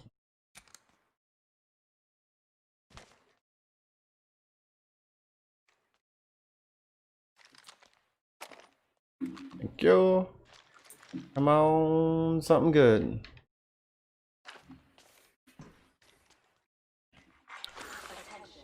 I'll take this triple take. I just saw a picture of a pecan pie and now I'm mad that I cut down on carb. Shotgun bolt here. Level 3. I've never had pecan pie. It's pretty good. It's really sweet though, so if you don't like super sweet things, then it's probably not for you. I'm allergic to tree nuts. Uh, I've never tasted the forbidden nuts. Ooh, take that. when are people gonna start making artificial tree nuts, like tree nut substitutes? Yeah, I got fucking 36 different kinds of milk made out of God knows what. Let me get some fucking fake ass cashews. If we can have the Impossible Burger and Incognito, we can have. What would a fake almond be called? A Fallman? Fallman Joys. My favorite band, the Fallman Brothers. I don't know, or just like they'll probably say like some spin-off of Nuts, like God, I can't think of anything. Chad, help me. What's a hilarious name for a tree nut substitute? False nuts? That's too on the nose.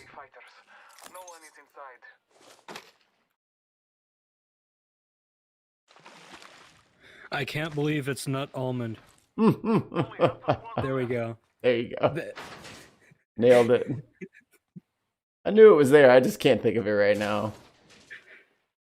I'm still very chill for my delicious nap.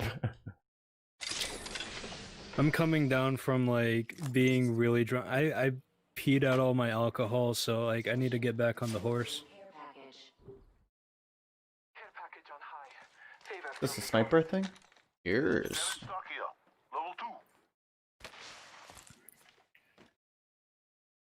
I got myself a little Monster and rum.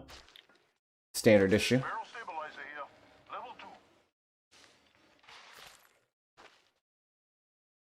How far do we have to go? Oh, not that far.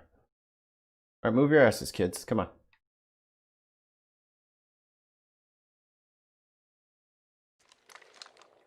So if they're super far away, I can hit them. And if they're super up close, I can hit them. Anywhere in between, I'm fucked.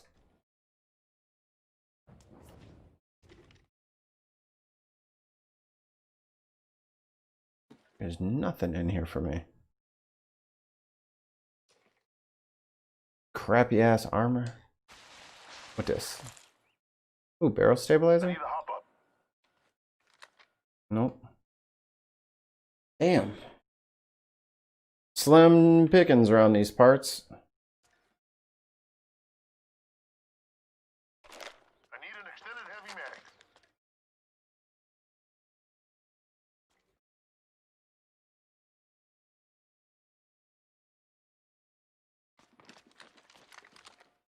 And this fucking map sucks.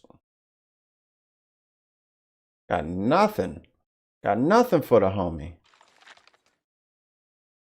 Shield battery here. Give me that.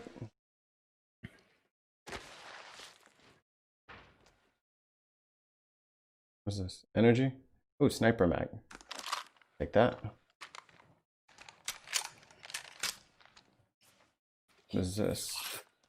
Thing. Yeah, I have a barrel stabilizer, but I don't even have a gun with a barrel. Energy magazine here. Level 3. Wasn't that just precious?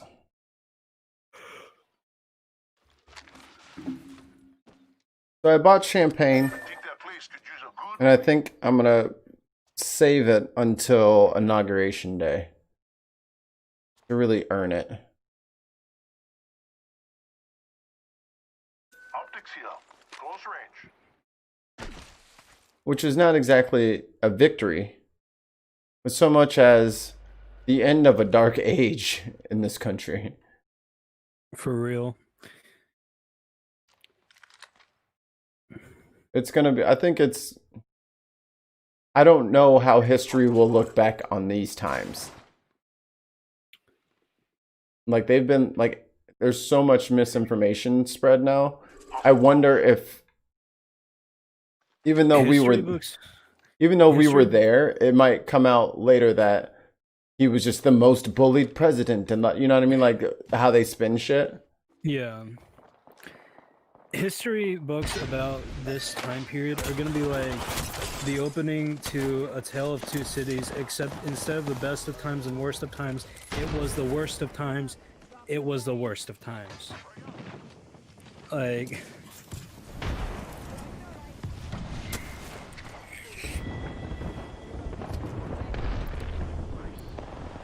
oh god. Because I mean, like no one really won. Even the people who thought that they were doing yeoman's work were just puppets. Got him. Another notch on the belt. Like they didn't do anything. They didn't help themselves. They just got played. Brothers, replicator incoming. Ooh, thank you. Ooh, I don't want that.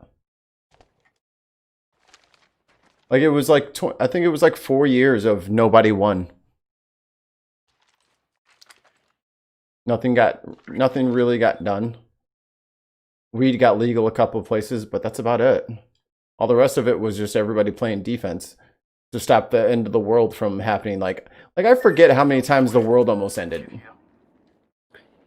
all I know is we've been 3 steps away from a second civil war for the past 4 years. And not to mention the war with North Korea. Oh yeah, I forgot about that. I completely blocked that out because I was so terrified. I was like, oh shit, he's gonna fuck this up. He's gonna fuck this up. And then there was that time where everyone thought that Kim Yo-jong was gonna be the new what's the bullshit title they give their dictators in North Korea? Supreme Master Leader of the Galaxy or some shit. No, it's like head of state or something. It sounds super official. Oh, but the it's really just dictator. Oh, the cousin, the little cousin, the girl, right? His sister. Okay. Because everyone thought Kim Jong-un died because he like disappeared for like a week. Ring closes in a minute. You probably got that Roni. Yo, there were so many people simping over Kim Yo-jong, and I'm like, why are you simping over one of the most tyrannical families? Right. You need to. And then there were like the. Yo, she bay. Don't say that, guys.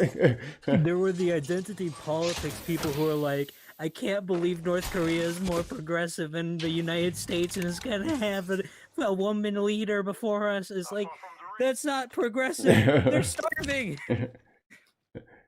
Who cares if she's a woman? They're dying. They got a woman dictator before we did. It's like, wait, what? Run that back one more time. What did you say? The moment we don't have a dictatorship. You're aware of that, no? I came close with some of the shit Trump tried to pull. I mean, not close, but I mean, it was. He tried. Yeah. He tried. There was an attempt.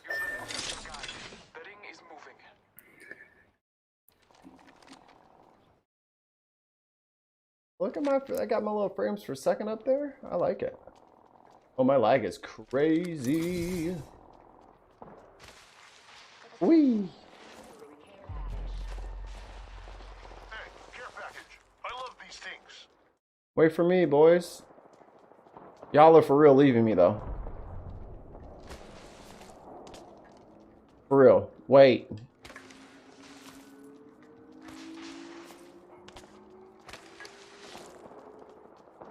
I can't keep up.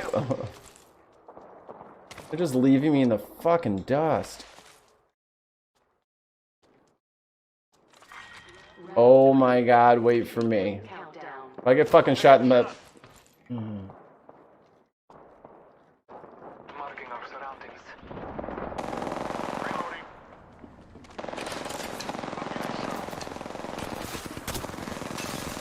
Giving my shield to recharge.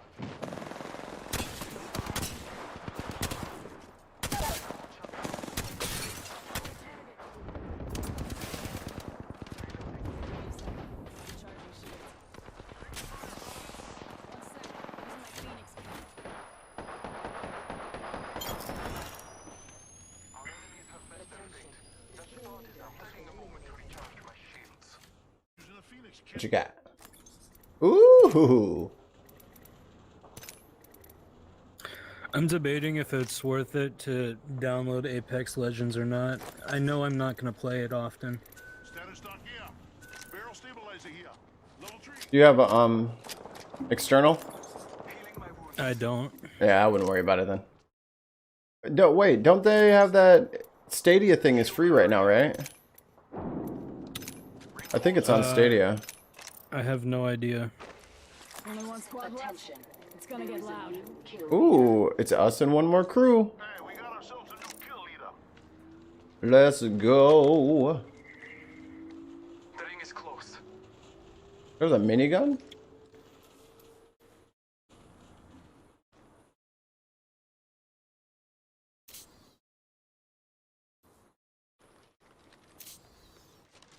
I got that stupid Poco Loco song stuck in my head from fucking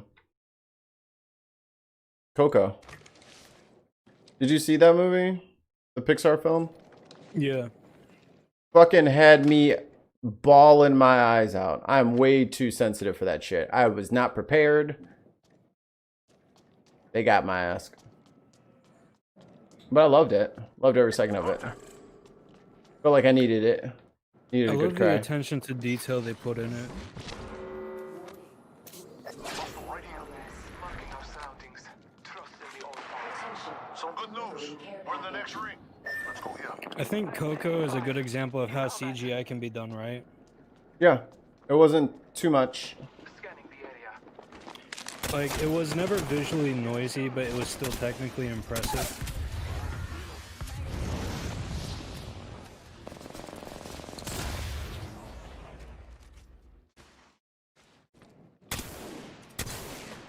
Recharging my shields. Reloading.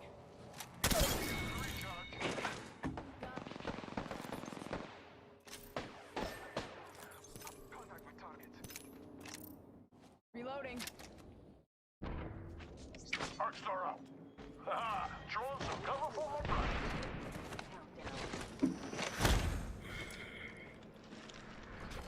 Recharging my shields.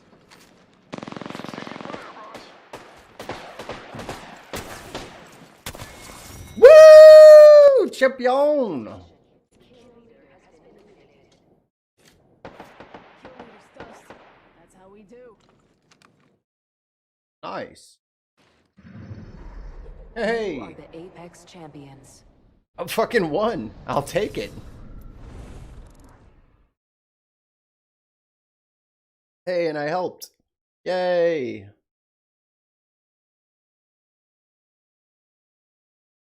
So this is what it feels like to win.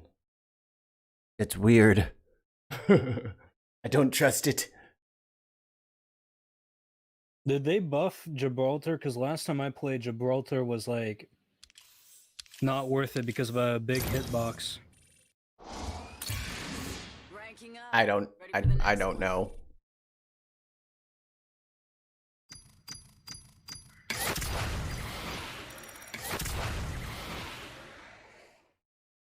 I'm kind of a one-trick pony. I just remembered why I don't play Apex Legends anymore. One of my exes plays it, and they'll see me online.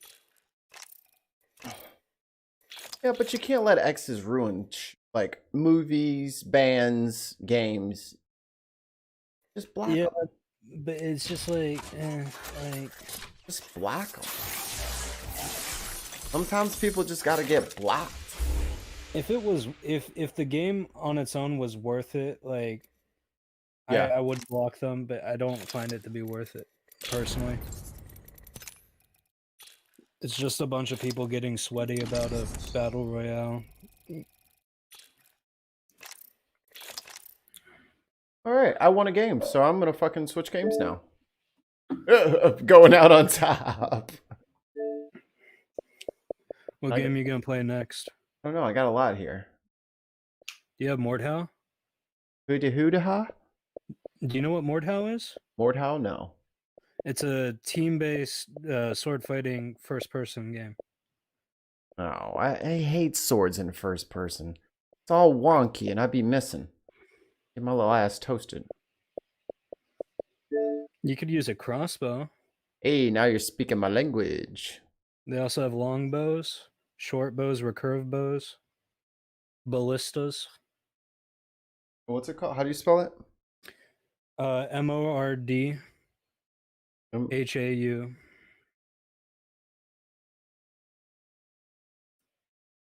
Hmm. I will admit, like, it's a hard game to play. Oh, we got 93% like this game. Wow. It was real big when it came out, but then people stopped playing it.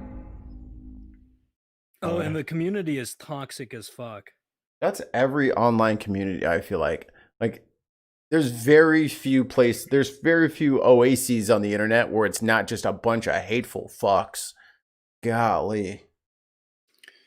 Yeah, like, I mean, I'll be playing Mordhau, right? And I'm just trying to have a good time, play some, like, meme builds, and then, like, some dude will say something either hella racist or just, like, hella sweaty, and I'm like, what the fuck? And that was my favorite Super Fiesta Party. My favorite rebuttal to people talking about how America is this post-racist society. I'm like, you ever played Call of Duty? Yeah. You ever gone online? Yeah, I go to the lobbies. I was like, yeah, exactly. Your little 13-year-old brother is a fucking closet bigoted piece of crap. Well, he's young. He doesn't know any better. I don't care. Walks like a duck, talks like a duck. I remember though, like, just because like there's a vocal like a vocal racist part to many online video games, media companies like the old news, or the old media was like trying to say video games promote racism and like white nationalism. It's like, no, there are just like shitty people who play video games. Right.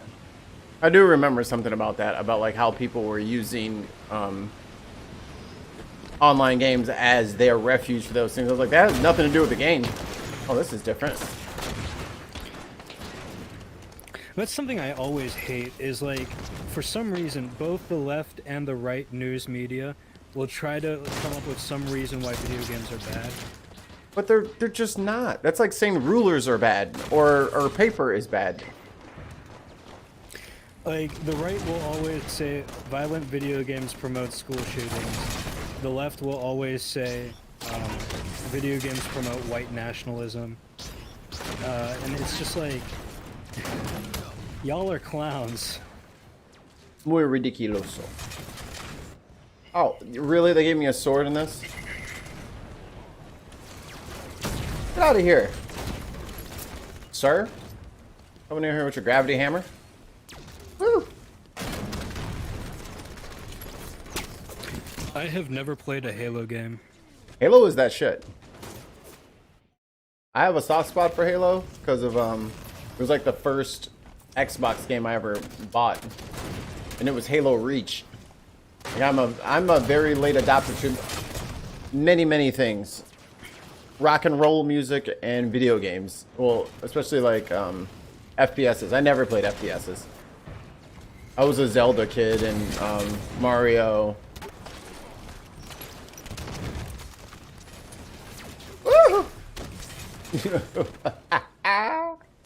I'd be willing to like get Halo 5 if it weren't for the fact that I know nothing about the lore and will never play the storyline. Halo's one of those games where even I will actually play the campaign, because it is good and there's like actual characters and lore and the whole 9 yards. But yeah, no, I heard it's like one of the best lore-driven first-person shooters, but it's just like, I don't know, I barely play video games, you know? I think it's pretty accessible, if that makes any sense. Yeah. Oh, my bombs. Maybe one of these days I'll check it out. The only game I ever got real into was Pokemon. Yeah. I used to do professional, well, not, I mean like Pokemon tournaments for professional. Yeah, I wasn't really making that much money, but I did tournaments, yeah. Tournament play. I did place pretty well, and my YouTube channel originally was like Pokemon strategies and Pokemon theories, which looking at my content now is fucking hilarious because it's so far removed from that.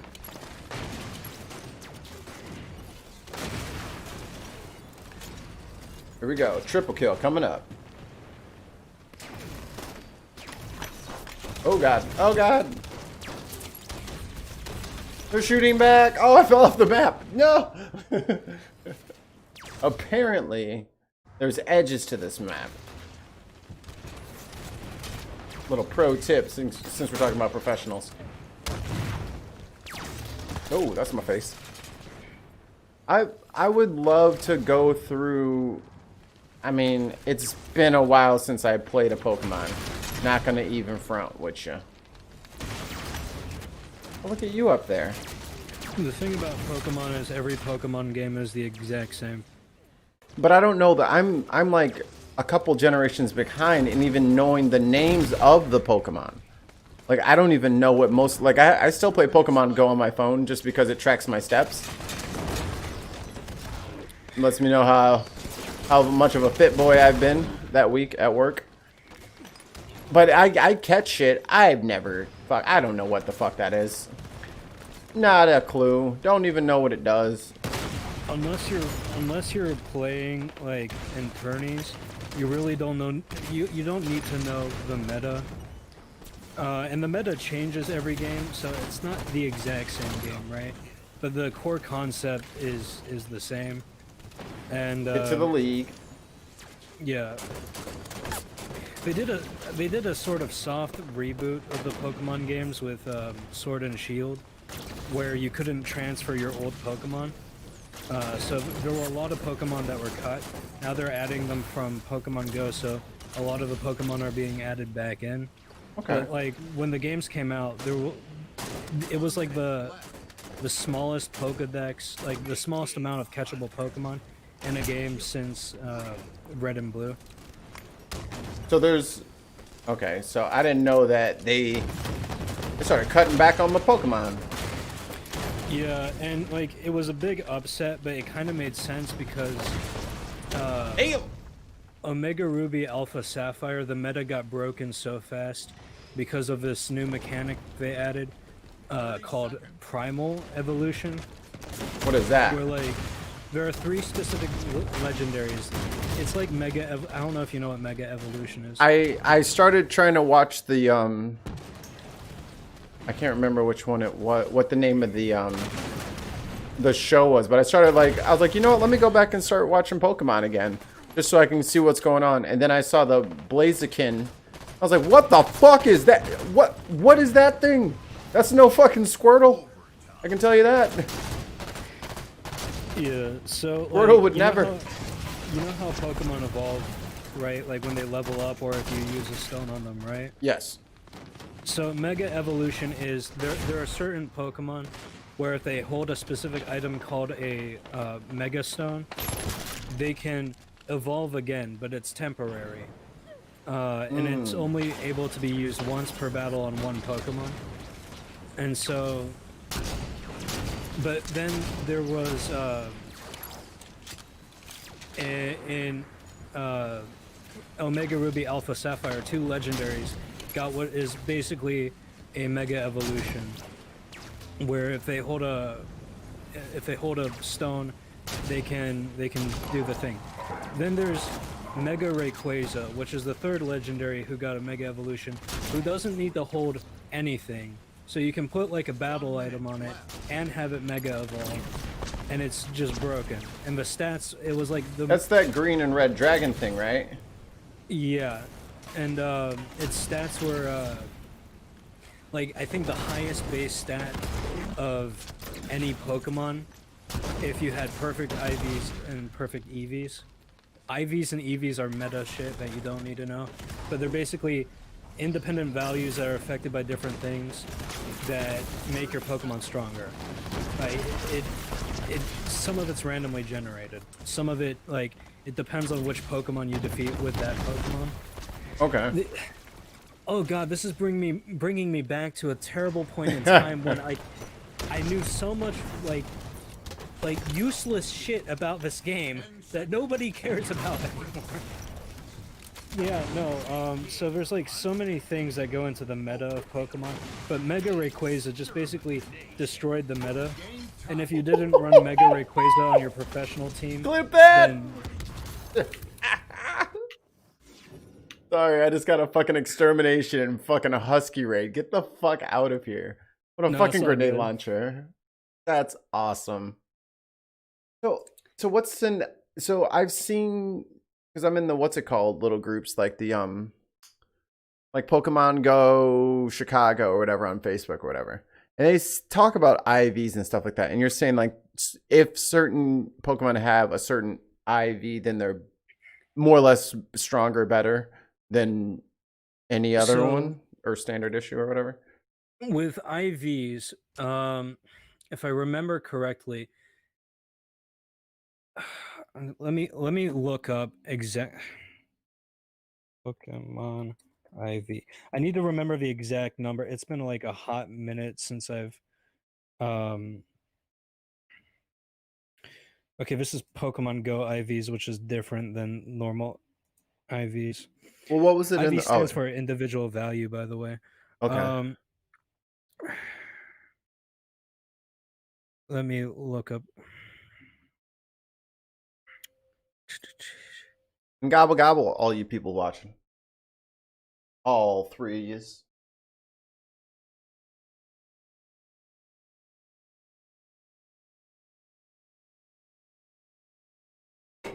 Capture the flag.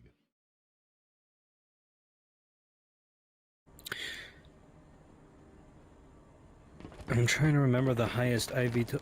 So, IVs range from 0 to 15. If you have 0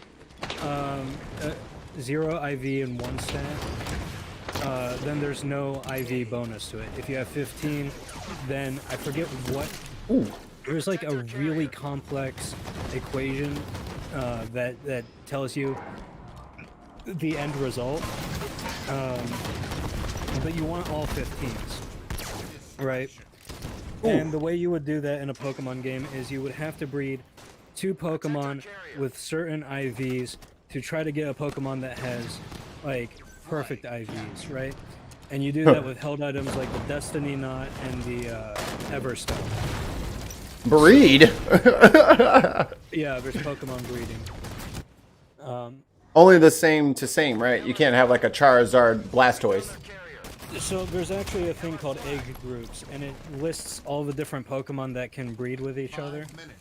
And like what group they belong to means they can breed with any Pokemon that's also in that group. Legendaries are in the unknown egg group and cannot be bred. Ditto can be bred with everything except for legendaries. Dittos? Oh. I don't think Dittos can breed with Dittos. Nailed it. First try. Still a Pokemon master.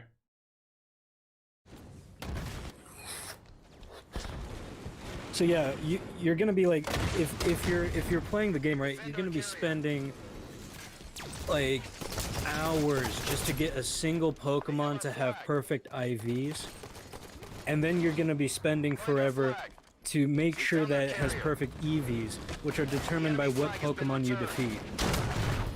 IVs are set as soon as the Pokemon is generated, right? EVs can be like cultivated. Yeah, cultivated depending on how you battle. And I'm trying to think. You can also reset EVs with certain items. You can increase EVs with certain items. So you wouldn't have to battle and you could get perfect EVs. And EVs have a limit cap to them. I think it's 152. Like 152 is the maximum amount of EVs you can have. So you have to like you have to like spread your EVs across all of your stats equally. Or not equally, but like let's say you're building a glass cannon. 0 EVs in HP, 0 in defense. Maximum, I think maximum is like 62. Maximum in attack, maximum in speed, and then you can whatever you want to do with the rest of your EVs. So you'll be doing that, right? And then you have shiny Pokemon, which are just Pokemon with a different palette swap. I spent, I shit you not, 10,000 hours in Pokemon X and Y to get a perfect IV, perfect EV, shiny fossil team. And God damn. And now I can't transfer it to the new generation because they don't allow that. I wasted 10,000 hours of my life. Oh my god. Defend our carrier. That's like, so I don't know how I feel about super long, super high prices of entry for games. Like, I shouldn't have to play 10,000 hours to have, or is it something like you were just like OCD about it, or is that just like if you want something? If you want to play competitively, you have to spend a lot of time grinding. If you don't want to play competitively, then it really doesn't matter. You just do your thing. Okay. I was wondering if that was like a critical, like you're not getting past this level if you don't do the 10,000 hour thing. I'm like, nah, that's crazy. No, the single player is super easy, and you can pretty much accomplish it with any Pokemon. You have to do a little bit of grinding, but in the newer games, like, they've kind of made it so easy that you don't even have to grind anymore, so that's not an issue. The only reason why you would ever grind is if you were making a competitive Pokemon team, which I don't know why I decided to spend like hours of my life doing, but I fucking did. Oh, and then there's like things that go into competitive Pokemon are like you have to like choose specific moves, and then there are moves that counter specific moves, and if you don't have something that counters a specific move or a specific Pokemon, then you're gonna be fucked. So you have to like think of every single thing an opponent could do to you and counter it. It's fucking insane. I hate it. It was like in Pokemon Go when everybody was running around with fucking Chanseys and their fucking gyms. Everyone's gyms were full of fucking beast CP fucking Chanseys. It fucking take you all fucking day to fucking take them down. Pokemon Go's like meta is a little bit different than the main series Pokemon games, but it's got a lot of carryover, and like it's just as meta heavy as like tournament Competitive. Pokemon. Yeah, competitive Pokemon. And so like Shut up, Russ. I don't like Pokemon. That's why I don't like playing Pokemon Go, to be honest. Is because like I don't want to learn a new meta. I'm tired of Pokemon. I decided to name my channel after a Pokemon OC I had, and that was the biggest mistake of my life when I stopped liking Pokemon. Can't you? Yeah, I'm pretty sure you can change it now.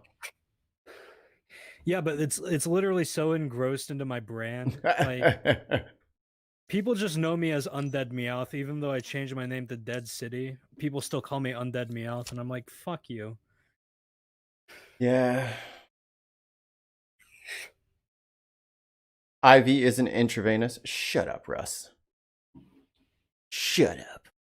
Shut up with your face. That's why Mikey Famine caught on. So I was like, I'll go with Mikey Famine. It's my thing now, I suppose. I need to change my Xbox name. If I ever make a new atheist like style YouTube channel, I'm calling it Answers in Genesis. Capture the flag. But like spelling it like how I spell my name. Oh, I was like, bad news. That name's taken. No, yeah, it's a direct parody of Answers in Genesis. Oh, lightsaber time. Yeah.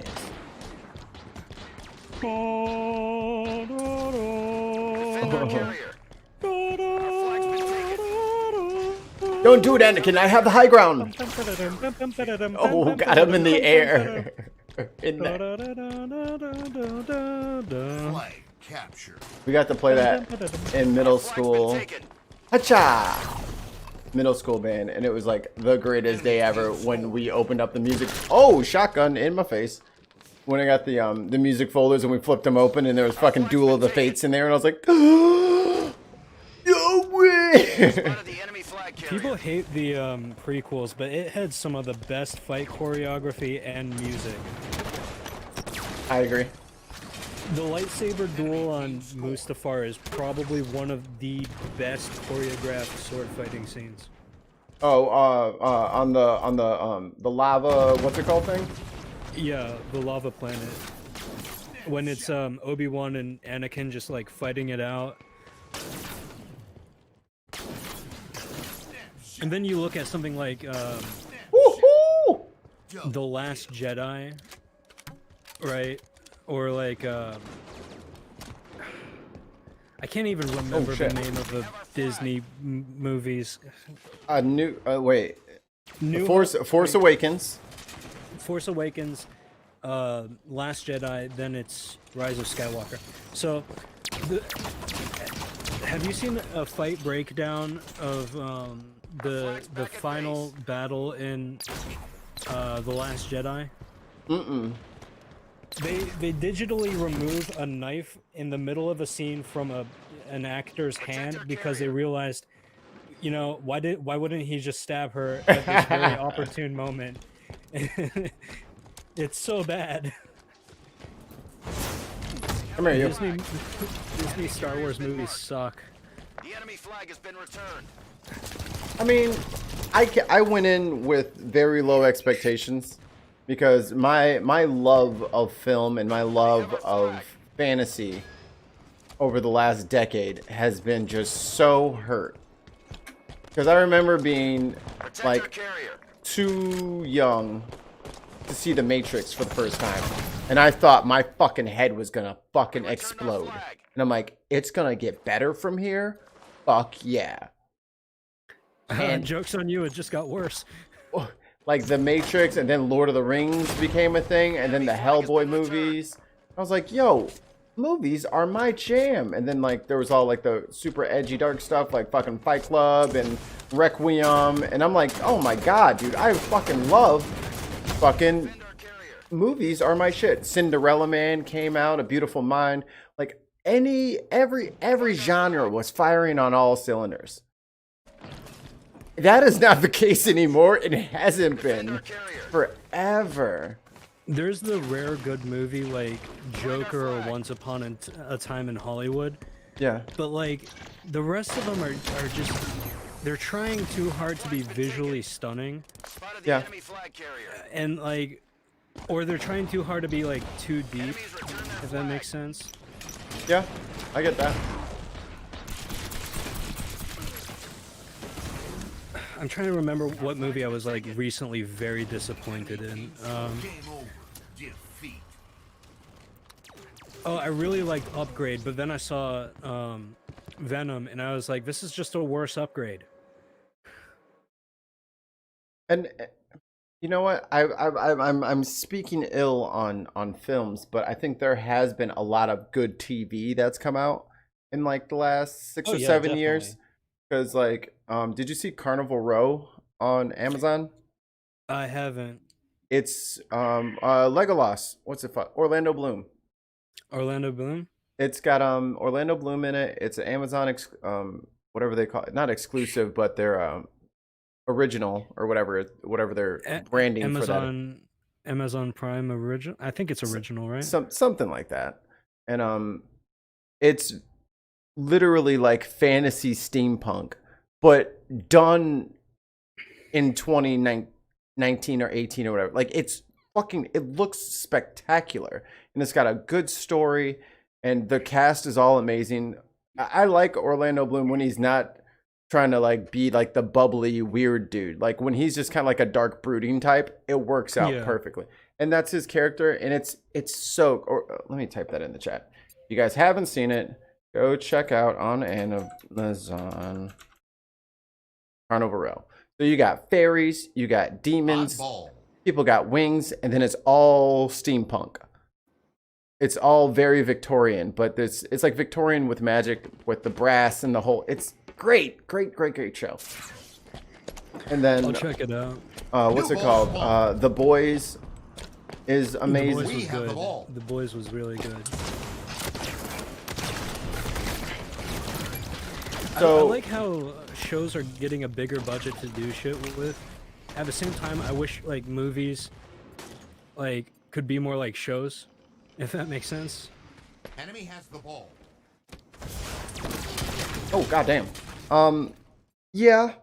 I almost wish some of the shows that I watch now had like a feature film come out. Like I would love to watch a The Boys movie. You know what? No, Yeah. I take that back. That would ruin it, wouldn't it? Yeah. Well, it depends on how they would do it. If it's a continuation of the TV show, I think it could work. If it's just based in that universe and has nothing to do with the show, then I think they're killing the golden goose. Because the main like appeal of The Boys is the storyline and the characters. Yeah. The web, the weaving of the web, I think, is what makes it so tantalizing, and you just can't miss a week. Yeah. Like subverting the superhero genre isn't a new thing. So like if it was just a movie where it was like The Boys style of subverting like the expectations of a superhero genre and the good guys are actually the bad guys, we've seen that already in movies. But it was really just like the whole plot of how the hell are they gonna pull this off that drove the show. And so, your thoughts on Enemy has the ball. the two kind of Anakin, Obi-Wan characters in Starlight and Stormfront? Because I'll start off. I still don't like Starlight. We have the ball. Yeah, I mean, I understand what they were trying to do with Starlight, and I like what they were trying to do, which was to have the one superhero who wants to be an actual superhero. Yeah. The Captain America type. I really loved hating Stormfront though. Did you feel the flip coming? Yeah, I kind of guessed that they were gonna make her a Nazi, like when she was acting like a 4chaner. Yeah. Because okay, spoilers for because I want to get into this, but like if Hollywood, hold my beer. If anyone is watching, like, yeah, if you haven't this seen The vlog, Boys, yeah, get out of and here. you haven't seen the boys, like, skip ahead until we're done. But yeah, no, like, I think Stormfront was very topical and a good way to have a message about social commentary without making it ham-fisted. Yeah. If that makes sense. Yeah. But I feel like Starlight wasn't done the best she could have been. I mean, and the thing is, I don't fault the actress at all. Like, I think she did good. I think the character is just a character that I didn't like her. She was definitely the least interesting out of all of the characters. Is that maybe that's what it is? She was boring. Yeah.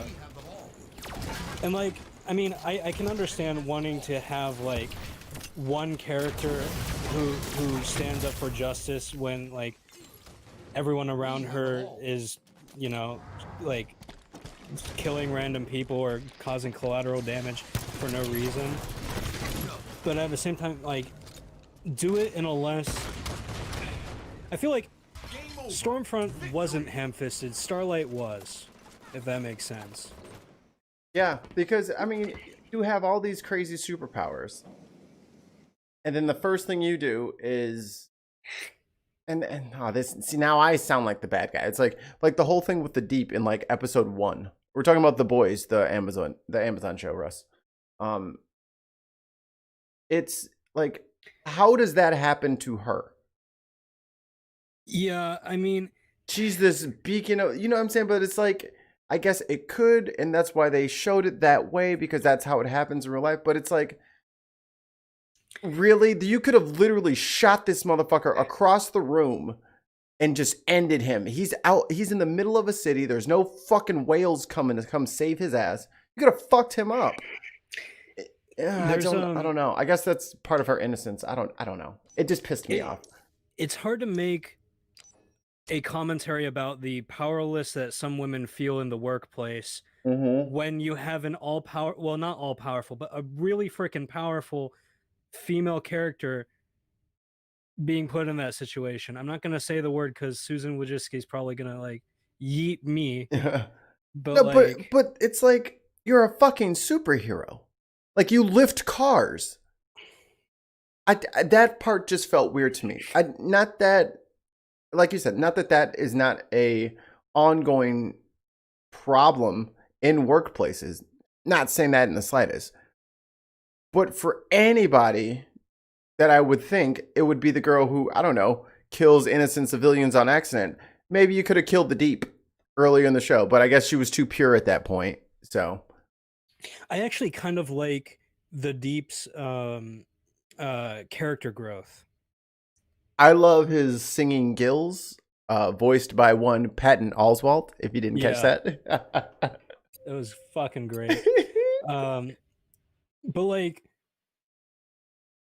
him understanding why what he was doing, like, he said he understood why, and then like was transferred over to, I forget where the hell he was like sent off to, but like him having what he did to Sandusky, Ohio. Yeah, Sandusky. Like, him having what he's been doing to people, like women, done to him, was a really smart way to like give introspection to the character. At the same time, though, I don't like the fact that he joined a cult, because it kind of taints all the character growth he had. Yeah, it does taint it a bit, yeah. It does kind of yellow the parchment.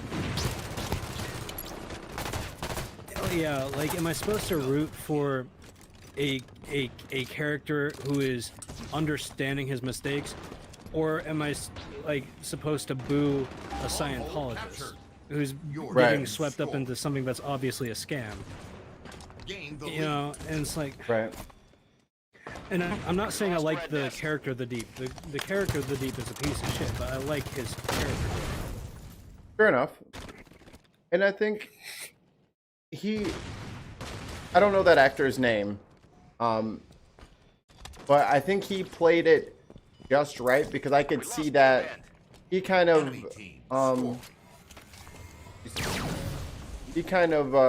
tiptoed a line that maybe a lot of people wouldn't have been able to get away with. Yeah. And because he was so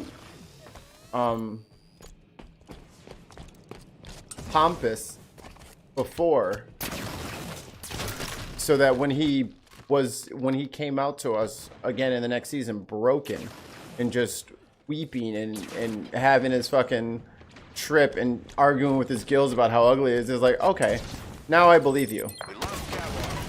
Yeah. Like, all the other shit before, I thought you were full of shit and just a faker, but now I believe you. I believe your pain. I think character growth is something the boys did really well, except for Starlight. Starlight had zero character growth. Well, I mean, I guess she learned that the superhero world wasn't as virtuous as she thought it was, and I guess she like became more progressive. Like when she went to the whole Jesus concert or whatever the fuck that story arc was. Yeah, what was that? And realized, hey, homophobia is bad. Like, she had some character growth, but it really wasn't. Like, she started off as an innocent, virtuous idealist. She ended as a hardened, virtuous idealist. You know, like, your start to finish isn't that not a long. They're not far apart. I mean, I guess technically it's growth. It's just not a lot of growth. Yeah. Catwalk secured. And I think she didn't really overcome anything that, because I think that's the, especially with the superhero aspect of it, is like superheroes with like normal problems. Goddamn sniper. They you expect them to overcome super large things. Like the Deep was going from one extreme to the other, and her was just kind of like one sort of privileged little something something to one privileged something something that feels bad about it now. Yeah. We lost catwalk. Enemy team score. I really liked the commentary on Ezekiel being homosexual. Because that was just such a funny joke on all the homophobic like preachers who like. Oh, that was the sex scandals. that was the Flexi dude, right? Yeah. Yeah. They weren't really afraid to talk about subjects that most shows wouldn't want to talk about, which I can appreciate. I don't know. There are things I really love about The Boys, and then there are things that I don't really like. I wish they did better. I think overall it's a superb show, but like I didn't feel invested in like the plot point of Butcher finding his wife when he actually found his wife. Like when he found his wife, like I stopped caring. Because even if he breaks her out, all that's gonna do is just like take away all his motivation and take him out of the show. I think he's better when he's driven. Yeah, him finding her maybe happened too early. Like they should have went a whole nother season of them trying to catch him. But I think they really wanted to get Homelander the Second back in action. And I like how Little Man fucked up Stormfront. Yeah. But now here's a conspiracy theory out of my brain. When Homelander was getting his freak on with baby girl, and she was like healing, do you think that was his like full strength kind of thing, or what do you think that was like a playful thing? Because Junior fucking melted her ass. You know what I mean? The way I took it was that his son was somehow more powerful than he was. That's what I'm saying. So even though Homelander was able to like hurt her and she was able to regenerate herself, she was not able to do that with Homeboy. Like he fucked her all the way up. I think part of it was like the rage, like the innocent, pure rage that I forget what the kid's name is. Chucky. I don't know. Yeah, let's just call him Chucky. The rage he felt over like his mother getting hurt. Lost the like lead. Homelander felt angry, right? But he had no justified reason to ever feel angry. He was untouchable, he was unstoppable, and he was basically all powerful. Yeah. So, you know, he never really had a good cause to fight for. I think, well, I think he was fighting for perceived love and adoration because that's all he knew. So if he did not have that, he had nothing. Yeah. So as soon as he started becoming unpopular, he's just like, I fucking own this city. Fucking own it. And he's fucking whacking it to the fucking skyscraper. I was like, all right, this is much. This is a bit much. Easy, Homelander. I think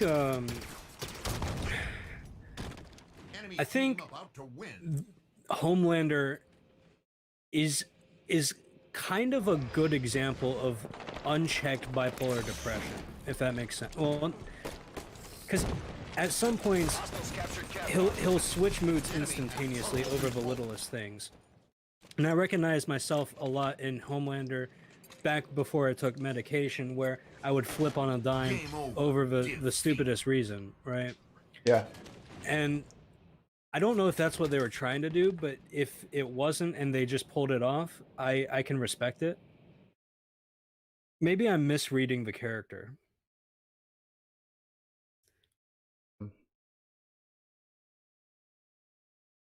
Poor Russ. He's got us muted still. Not yet. Last point. Sorry. And then we'll go on to something else because he's poor Russ. Oh, what did you think of the whole story arc of A-Train trying to quit drugs? There we go. I think that's what I was gonna say before. I think A-Train's arc was probably the weakest. Yeah. I think that was probably like a little cliche, a little bullshit. But I think it was also identifiable for maybe some people, but I don't think the way that they presented it would provide any kind of insight to the people who it was probably targeted at. So like the guy who's compensating for failures and does drugs and fucks up and I'm not as fast and I got to be the best and all that. Like I get that whole like character arc thing, but to have him saved by Starlight and then he's right back to the same old bullshit. I'm like, well, what the fuck is the point of this? Like, well then just be bad then. Fuck it. Like, it was hard to tell if they wanted to give A-Train Capture the character flag. growth or if they didn't, because it was very back and forth. Like, you know, has he become a good guy? Is he still a shit? Like, Fresca? You know, Fresca. Yeah, I don't. It wasn't concrete. Like, you know, they didn't pick a direction to go. And like, I don't think he ever truly atoned for what he did to Huey. Yeah. And how the fuck did Starlight fucking fall in love with Huey? Let's talk about that for a second. He talked to her once on a park bench. That's how true love happens, didn't you know? Oh my god, like that was so cheesy. I'm like, oh, of course he meets fucking Starlight, the fucking newest member of the Seven. Like, all right, a little much here. You could have, I don't know. I didn't think that they made a good couple, a believable couple. I mean, I just think like 5 minutes remain. I don't like to say that there's like leagues like out of her league, out of his league, right? yeah, but dude was no way, no fucking The dude way. was like quite literally out of her league. She's a like relatively attractive superhero, and he's like the dude a that works somewhat at average- fake ass Circuit City. yeah, a somewhat average Radio Shack employee. So Radio Shack. like, you know, He's over here trying to sell wires with better conductivity. Talking about some, oh yeah, I just landed a superhero chick. We fought. It was great. I was floating. Get the fuck out of here. That is... I can only suspend so much belief, guys. Only so much. Flag defense. Double kill. I don't even know if like they recast Huey to be a different actor, if I would still believe it or not. Like, I don't even think like doing that would change my mind. He's just too average Joe for her to fall, for her to fall for him. He's like kind of meek and like really unimposing, and it would be a good contrast to Starlight if it weren't for the fact that like I don't know, it's just too bizarre. Like, I don't know. It's a big leap, is what I think we're both saying. It's not a small leap that they were making there. And like they fell in love as fast as an Adele song. So like, you know. 2 episodes and they were fucking. Like, come on, man. You're fucking one of the 7? You want an almond joy? Come on. I think both actors played off the awkward relationship thing well. Yeah. Even if it was forced as hell. The actors did a good job. Like, I don't think there was any actor that I couldn't get behind, if that makes sense. Giggity. I see what you did there, you bastard. I went there, I did it. That's great, it was rough. All right, let's move off of the boys. Russ, send Russ the little notification there. All good. All's clear, Mr. Russ. We will stop talking about the boys.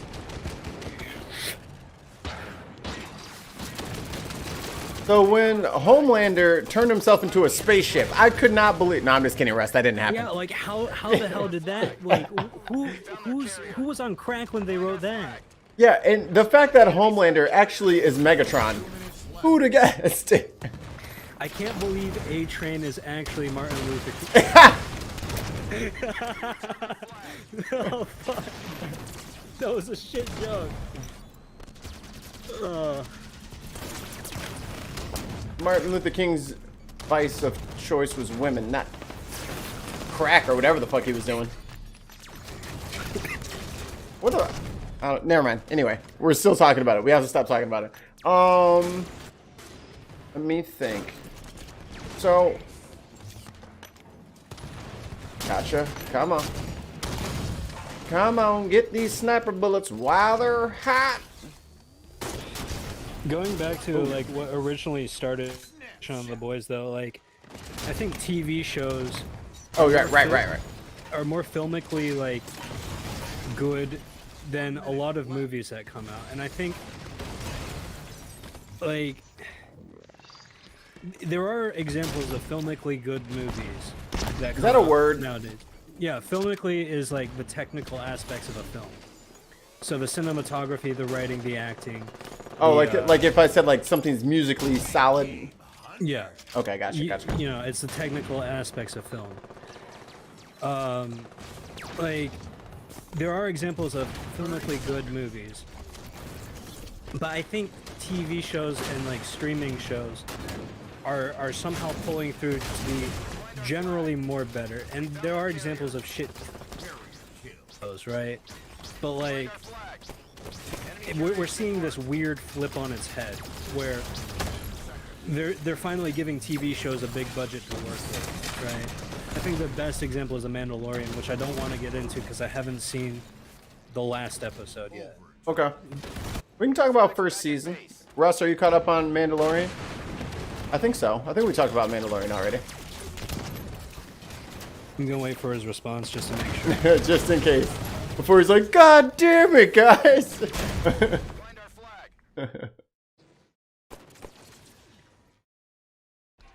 And that's something I remember seeing a while ago, was that I think Amazon and Netflix put almost $1 billion each into originals. And then that's when we got Altered Carbon, which I really liked. I thought it was a great concept, and I thought I always forget Homeboy's name. He was RoboCop in the new one, and oh, I know who you're talking about. He was Kovac. He was the Kovac in Kovacs. I don't know how to. Everyone said it differently. I hate it when they do that in shows. But oh, hi Frida. Hold on, my cat. Well, not my cat, but my grandma's cat just came in. Hi, baby. Continue. Senya Frida, I feel for you. Come here, come on camera. Come on camera. Come here. Come here. Come here. But that show was amazing. Loved every piece of that. The story was good. The acting was great. The fucking visual effects were great. But I don't think we would have got something like that. Like, I know they didn't do a great job for all of them, but like the Defenders, the Marvel, like so like Luke Cage, Daredevil, Jessica Jones, all those shows were written okay, but they're not even on the same tier as like a fucking a Boys or Carnival Row or what the fuck is think it's because I think it's because Marvel Studios really didn't care about the Netflix shows, and that was obvious when they made all of them not canon. Yeah, like on a whim. which sucks because Daredevil had some really good fight choreography. Yes. Iron Fist had the shittest fight choreography. The which is worst. funny. The Which is funny because he's supposed to be the master of all martial arts. But the blind son of a boxer. Yeah. 10 times better fight scenes. With those like long tracking one takes too, just fucking beautiful. Oh, real quick. Speaking of amazing fight scenes, did you ever see Old Boy? No. It is a Korean flick, and it is the darkest, craziest movie I've ever seen in my entire fucking life. And it has one amazing kind of like, if you think of like a side-scrolling like brawler game, there's a hallway where like the top and the bottom are like, woo, and you just see homie just go from one end all the way to the other, and it is just one continuous shot with like fisticuffs and like hammers and just like pipes and just like old like brawler weapons. It is insane. I'll definitely have to check it out. Oh, it's directed by Chan-wook Park. I've seen oh, what movie was it? I saw Parasite. I like that. Oh, I saw Thirst, which is directed by him, which was a pretty high concept, but decent. Like, I'm trying to think of my favorite Korean director's name.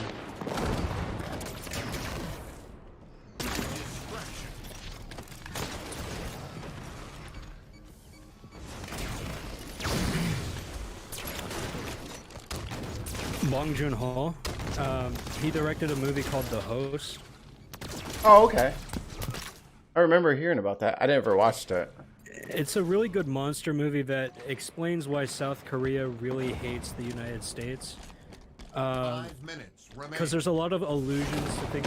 If you don't know the history between South Korea and the United States, a lot of the things will go over your head. Right. Do you mind if I split?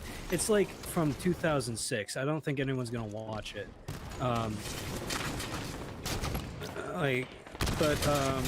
The beginning of the movie, the thing that causes the monster to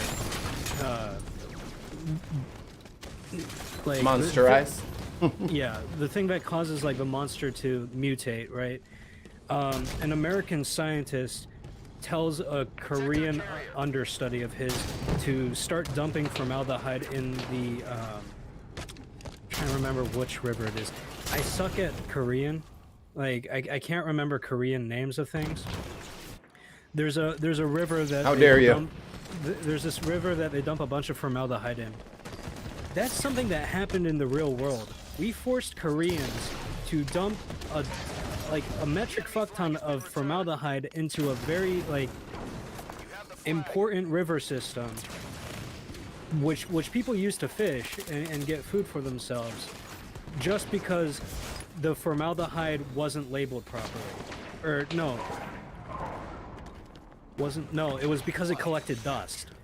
So the United States sucks, right? And like the United States treatment of South Korea is really highlighted because the main story of The Host, right, is the protagonist watches his little girl get kidnapped by the monster. The United States government comes out with a statement saying that anyone who has had contact with a monster might have this parasite, because an American soldier who saves people is taken to the hospital and dies after battling with a monster, right? So they're like, oh, there's this parasite that comes off the monster. At the end of the movie, the protagonist gets lobotomized because of the fact that the virus doesn't exist, and he now knows that the virus doesn't exist. And he gets lobotomized to cover up the American misinformation that was spread. Damn. Yeah, it's like super hard hitting. Thankfully, because the protagonist is kind of stupid. Like he's kind of like slow, not like mentally slow. Like he's sleepy all the time. The lobotomy actually like makes him more functioning. I don't know why. That's not how lobotomies work. Maybe they did it wrong. But like, he breaks out. He tries to save his little girl because the little girl is like inside the monster's mouth. It carries people by like swallowing them. And like, I'm doing a really bad job of explaining this movie. I'm trying to make like a short summary of it. At the very end of the movie, the United States government tries to kill the monster with something called Agent Yellow, which is an allusion to Agent Orange, and is like just another commentary on how the United States thinks it can fix everything and really just like Fucks it up worse. harm. Yeah, it causes harm to like innocent people. Like South Koreans start inhaling the Agent Yellow because like they're in the area protesting it. It doesn't kill the monster, and like it's just really deep. I sound like I hate America. I love this country, but I hate some of the things this country does. Right?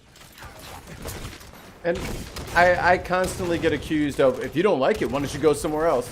Well, I plan on it. Like, that was in the plan, that was in the cards anyway, because I just think there's places that are cooler to me to live than here.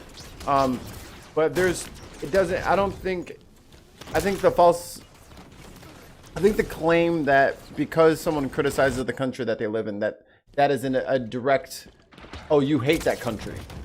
No, I don't hate it. I'm just not afraid to be critical of it. And that's born from a well-defended First Amendment right. So just because I'm not afraid to say that certain things that we do sucks balls doesn't mean that I hate everything about here. It just means this is problematic and we need to do something about it. And I'm trying to get you to see that we need to do something about it. Yeah. Like you can't say it's like, oh, this person hates families. Like, no, I hate when people are abusive to family members. Well, clearly you shouldn't have a family because you just hate all families. It's like, no, that's stupid. It's a stupid thing to say. And also, Russ says, can't remember Korean names. Racist. I mean, I am half Japanese, and we all know how Japan feels about Korea. Not on some like marginalization tip, but do you speak any Japanese? I speak a little bit. I'm trying to learn more. Cool. I was adopted at birth, right? So I have no connection to like the Japanese culture, other than like just stuff that I have personally picked up on my own. I want to know more about my heritage, which is hard because I was adopted. Which sounds super weird, right? Like I shouldn't care. It's not really my culture, but like. No, I think you're perfectly justified, and I think everybody can glean a little information. Like, I hate to like plug 23andMe, but for me being black my entire life, it's nice to know that I share most of my DNA with Nigerians.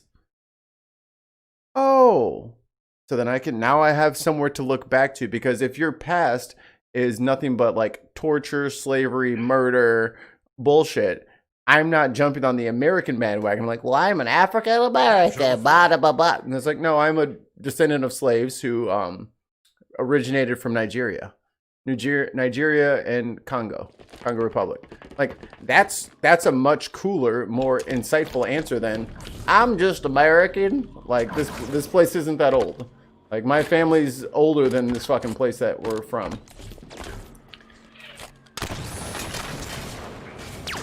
America, like the United States, has this weird thing where we don't necessarily have a cultural identity that is just our own, and I think that's partially great, partially like annoying, because the history that we have and the culture we have that is just from our country alone isn't really that good. But the fact that we have so many other countries that have influenced us, and this is why I hate xenophobia and why I hated the whole build a wall thing, because it just closes us off from the thing that makes us unique, which is the fact that we have so many different cultures existing in one country. We're kind of a rarity. And as an idiot child, you know, like as a child with a dream in my heart and a gleam in my eye, I thought everyone felt that way. You know what I mean? Like, you foolishly think everyone is just happy that everyone around them is different. And that's like how I grew up, and I loved it. I loved being around a bunch of different people. And because I'm uber curious about everything. So oh, what does that mean? How do I say hello in your language? How do I say thank you? How do I do this? How do I, like, I'm still 8, even though I'm fucking in my 30s. Like, I still want to learn and know things about people. And being an American means I have all these great people to ask questions to now. Yeah. And then come to find out, oh yeah, we don't want them other people here. It's like, what? No, that's not the America that I was told that this was, and I reject your reality, and I will substitute my own. The American dream, where everyone has the chance to make it big, to pursue life and liberty and happiness, like, that either never existed or it died. And like, yeah, Republicans like to say that it's still strong and kicking.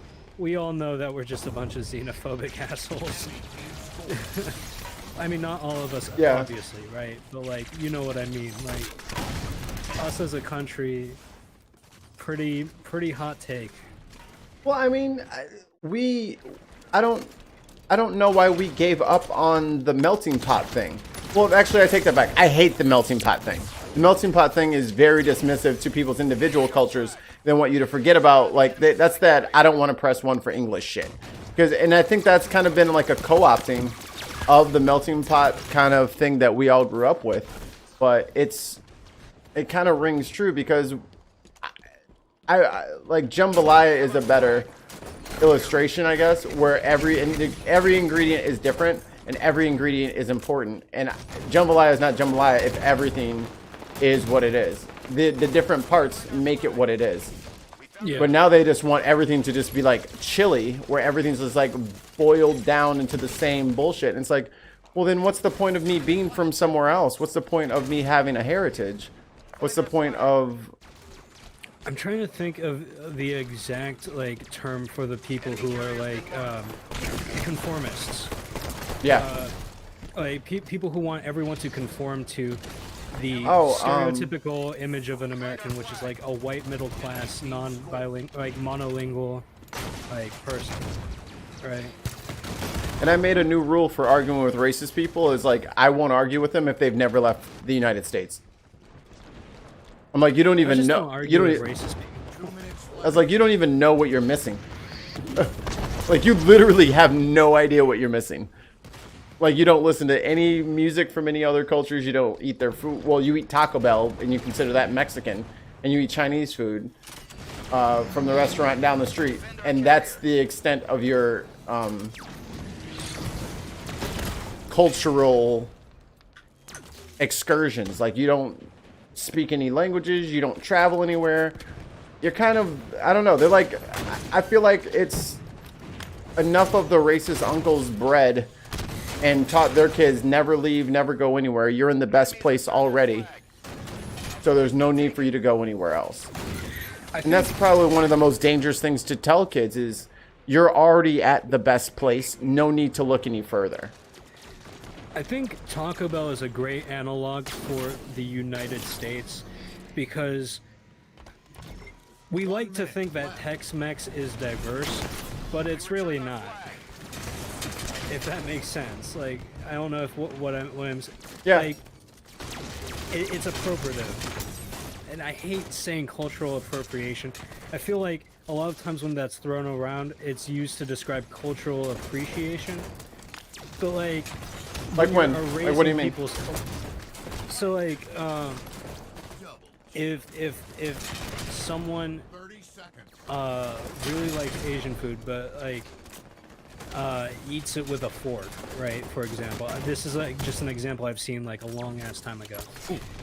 Like, it's not really cultural appropriation because they're trying to appreciate the culture. They just don't know how to use chopsticks. Or like when when someone,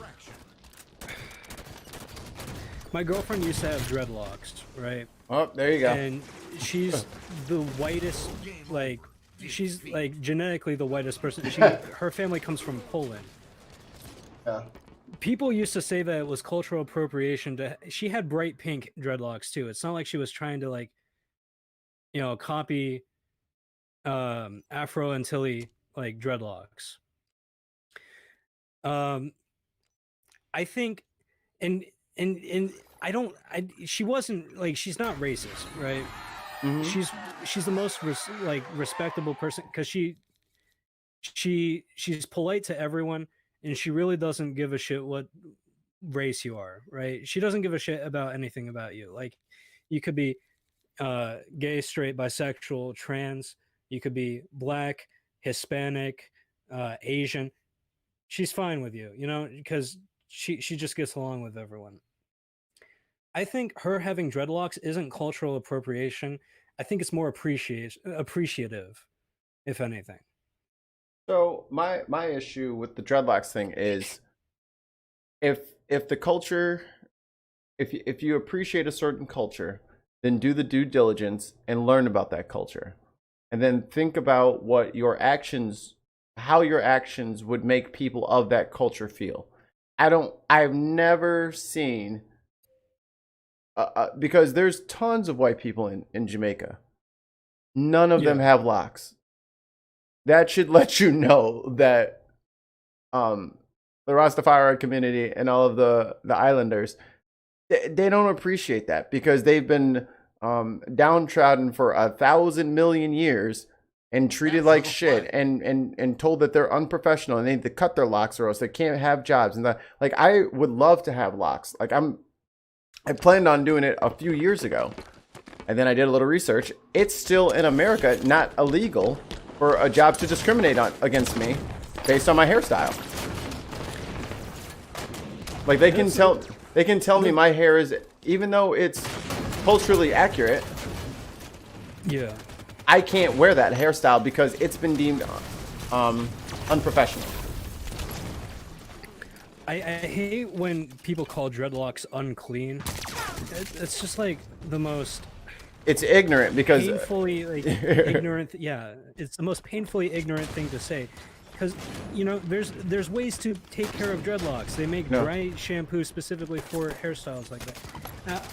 You know, like, going back to what you said about, like, jobs being allowed to discriminate based on hairstyle, I think that's still one of the stupidest things. It's so like, dumb. It's just my hair, dude. One of the reasons why I'll never work at... Do you have Publix where you live? Do you know what Publix is? Yeah, it's a grocery store, but it's more southern. Yeah. Yeah, so one reason I'll never work at Publix is because you have to have shoulder-length hair if you're biologically male, right? I don't identify as male. I'm certainly not going to tell Publix, who was founded by a Christian fundamentalist, that I'm trans. And I'm certainly not going to cut my hair for that. Yeah, the fact that we're at the point still that people have to cut their hair or do this and this and this for jobs, for employment, is ridiculous. Absolutely ridiculous. And it's not even jobs that pay you well enough to change your whole identity for them. If you're a welder, I could get saying, hey, you can't just have your hair dangling about. You're going to set your fucking face on fire. Okay, there's a safety concern there. Or if you're working with food. Okay, but there's... Women have had long hair with food forever. You just put it in a fucking ponytail and put a hairnet on. Why? How is this? This is an easily solved issue. I was just about to say, fun fact about welders, they also don't care about what your haircut is, because you can just put it in a ponytail. Right. So, and you have to wear a bandana anyways, whether you have short or long hair. Oh no. So like, it really doesn't matter. So like, Publix, which has no safety concern or health concern related to it that would discriminate against long hair, discriminates against long hair when welding, one of the most dangerous job positions to have, doesn't give a shit about your hair. It's fucking stupid. This country, like, we like to say that, you know, we're free to express our individuality, but there's so many barricades. If you don't look right, if you don't sound right, if you don't act right, If your you're name, not socially accepted. if your name is ghetto, which you have a Yeah. lot to do with. Oh, what the hell? How do you get over there? Like we'll turn people into like stereotypical like cartoons over, you know, minor shit like the way they dress. And I think that's stupid. Like, God, I hate this country, but I love the freedoms that we have. Find our flag. I love that we're free to criticize it. I'm glad we're not in like North Korea, right? Yeah. Where we wouldn't be able to have this discussion. At the same time, I fucking hate this country. I think the frustration and the anger for me at least comes from the fact that like these are not hard things to accomplish. I think, like, how hard is it to put into the books you can't discriminate on 2 people minutes left. for any reason? How hard is it to get the fucking Equal Rights Amendment passed? It's some of the silliest shit. And then when we leave caveats and workarounds and loopholes for less than moral agents, then can we say we're really good?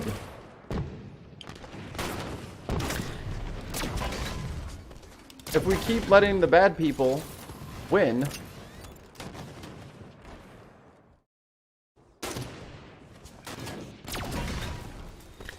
God damn, these guys are all over me in this game. Well, that's fine. You can have a long ass beard and still be able to weld. Yeah, and facial hair is another thing that pissed me off, is people making you be clean shaven.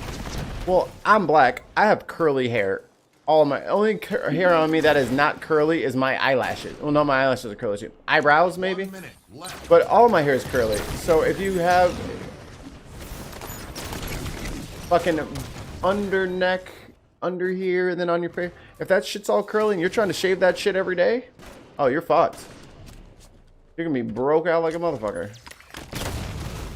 Always. And I'm not, and I that's why I'm had to move to different jobs, because it's like, dude, I'm not fucking sacrificing my skin for this job. Literally my skin. Spotted the enemy flag carrier. 30 seconds. I will break the fuck out. There's no... I've tried the... people said use the bikini zone. They tried using this, tried doing that, tried this oil, try that. No, I tried everything. It's just if you have super curly hair and you're shaving it every fucking day, not gonna go good for your Damn, we lost again. I am just getting my ass whooped in Husky Raid. I won the first game and I lost the last 3. And they're teabagging me. See, why can't people just shut their mouths in chat and just teabag? Just teabag me in the game. I know what you mean. The message has gotten across. But if I go in a game chat and I'm going to hear the N-word 55 times, it's like, all right. You could have just teabagged me. You didn't have to go racial with it. Jesus. You didn't have to be so mean about your fucking disrespect. Yeah, video game communities are so freaking toxic. I know that's not a nuanced thing to say, but like, what's one of the chillest game communities you've ever been in? I have one game that I've played that I did not run into anybody that was a fucking toxic monster. One game out of the hundreds that I've played. There's a game that I play currently where the community isn't really toxic. They're just super sweaty, if you know what I mean. Yeah. Tryhards. Yeah, so like, the game's called Crossout. I think one of the reasons why... Is that the car game? Yeah, it's a game where you build a post-apocalyptic car. I think I have that. Yo, let's squad up. Let me see. Actually, no, my power score is low. I don't want people to see my, like, pathetic car. Impostor syndrome. You're talking about this. Crossout Amusement Park. It's called Six Frags. That's good. Yeah. That's good writing. Oh, what the I fuck? bought I bought the season pass for Crossout, and I don't know why because I haven't leveled up enough in it to get the good rewards. I gotta update this too. Oh yeah, they just had a new update recently. Oh well. I think one of like two of the reasons why the community isn't really toxic and just sweaty is because fucking no one in America, well, not no one, but like most people in the United States don't fucking play it because they don't care. Secondly, like the community, even though it's international, is very small. It's like dedicated and small. So like there's no point in really being toxic to people Yeah. because everyone's there just to have a fun time. There's no like competitive scene for Crossout. There's nothing like of course there's like game meta to it, right? But there's like it's just a bunch of tryhards trying to like build crazy apocalyptic vehicles. For me, the only safe place on the gaming web for me is fucking Mass Effect. Everyone in Mass Effect, yeah. everyone in Mass Effect has played through the campaign, so they're just like, yeah, man, hate sucks. Shouldn't do mean stuff to people. Genocide is bad. Let's work together. Like it's just I don't, maybe it's just like the ethos of the game, just that just bleeds into each person that plays. But that is the only place where I get like people will help you up if you go down. They're like suggesting they'll send you a message like, oh yeah, man, you should try this and this. It's like, oh, how friendly of you. And I played that game for fucking something like 30 days or something crazy. And everyone was always super supportive and helpful. This just in, Mass Effect ends racism. Literally, if everyone had to play Mass Effect for like 10 hours, they would understand the benefits of working together on a team and being kind to people. And the effects of having shitty xenophobic thoughts and what it does to an entire race of people. Yo, I got a Mass Effect question for you. Are you Team Corin or Team Geth? Hold on, this music is blaring. There it is. Once I log in, it should go back down. I hate that games wait until they like upload your profile to go to all your settings. Like, no, start off being quiet, please. Don't blow my eardrums out for 30 seconds while you log in and then be quiet. Just shut up off rip. And so Team Corin or Geth, you said? Yeah, Team Corin or Geth. Geth. I also like the Geth more than the Corin. Yeah. Legion is a bro. Yeah, man. I thoroughly like that little chunk of the campaign from Mass Effect 3. I like that. Oh, I think that was the only one I played. I think I only played Mass Effect 3. Now that I'm thinking about it. I have 1 and 2, but I never played them. Somewhere. I just find it funny that like the Geth are a perfect example of how communism could work if everyone's working to achieve like the betterment of not only like our country or whatever, but our species and all species. Yeah. Because like the Geth are all like, we want every sentient being level they can. And I think that's super wholesome. And at the same time, though, the Geth are mindless robots, so it's maybe that's what we have to do to become communists. I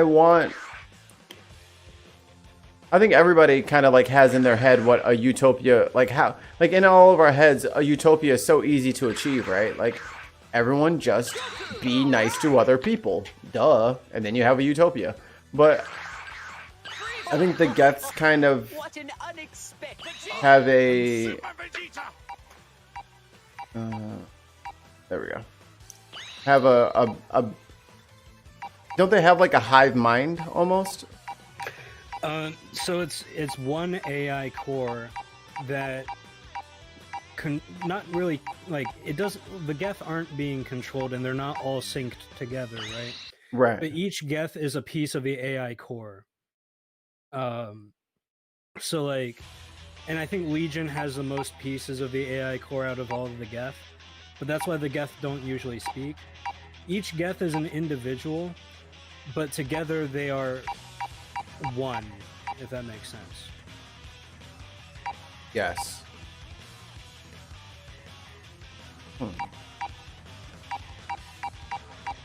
I'll go 5. Getting on my DBZ. Dragon Ball Fighters. That'll be something I get probably. Maybe Santa Claus will bring that to me. I want to get a fucking joystick. I want to get like the joystick with the buttons. I want a joypad. Because I think that's the best way to play fighting games. I mean, it's a classic. Mm-hmm. And I mean, ultimately, I want to build like I want a pinball machine. I want a stand-up 4-person Teenage Mutant Ninja Turtles Turtles in Time game for my basement so that my friends can come over and we can save the galaxy. While standing up with cup holders. I would say ashtrays, but I don't smoke anymore. But that's always been the dream. My friend built a video game cabinet, like a small one, obviously. But he built a video game cabinet for a school project. Legit? Yeah. His project and my project were some of the best out of our grade, right? We didn't get the best. I forget who did. I think someone built an animatronic. I built headphones out of soda cans. But this dude not only built, but programmed an entire video game cabinet. Fuck. It was like a small one though. It wasn't like a a full-size video game cabinet. I mean, because with emulators and the shit that we have now, and like little like Raspberry, Android, little mini computers and shit like that, why can't I make that? Now that I think about it, why can't I? Yeah, that's actually what my friend used. He used a Raspberry Pi. Yeah. And I forget, like he kiddie script like a lot of the things about it, and he used like controllers that you can just buy online instead of building like buttons in a joystick system. But like he still accomplished it, and I think it was relatively affordable how he built it. Because if I think about like, if I want something like, if I'm standing up, it's right there at like elbow height.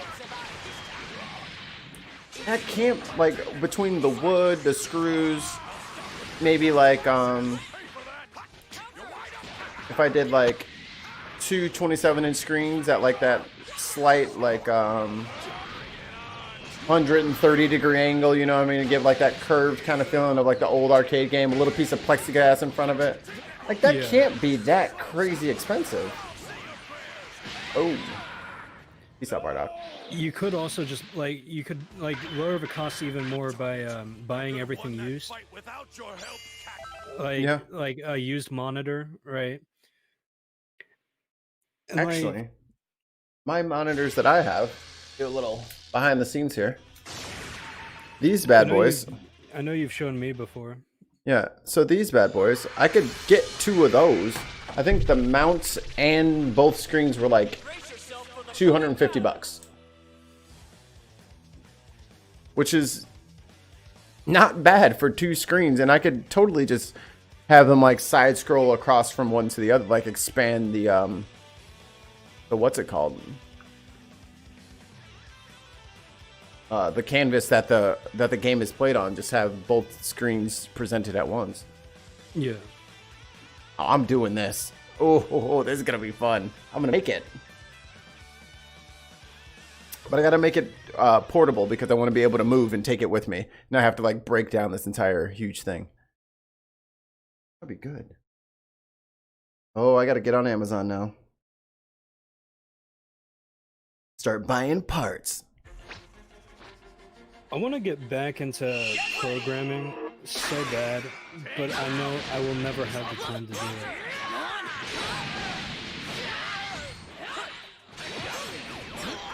I never learned any of that stuff. People think it's super scary to get into, but like, It's scary. once you start doing it and you learn like the basics, like logic, syntax. I speak DOS, but that was just more out of a necessity of I didn't know how to do things, and I would just push every button and try every different command until I figured out what it was. There was no internet back then. And I didn't have a manual or anything. I'm trying to think of a good programming language if you want to ever get started on doing it. Would be, I think you should start off with Python, because Raspberry Pi runs Python. And Python isn't as hard to get into as C++ or C#. Even though C++ and C# is kind of a standard for like big applications, right? Like a lot of companies will use C++ and C#.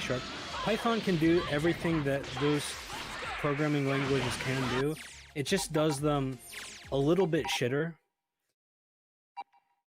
So I'm trying to think of a good example. Like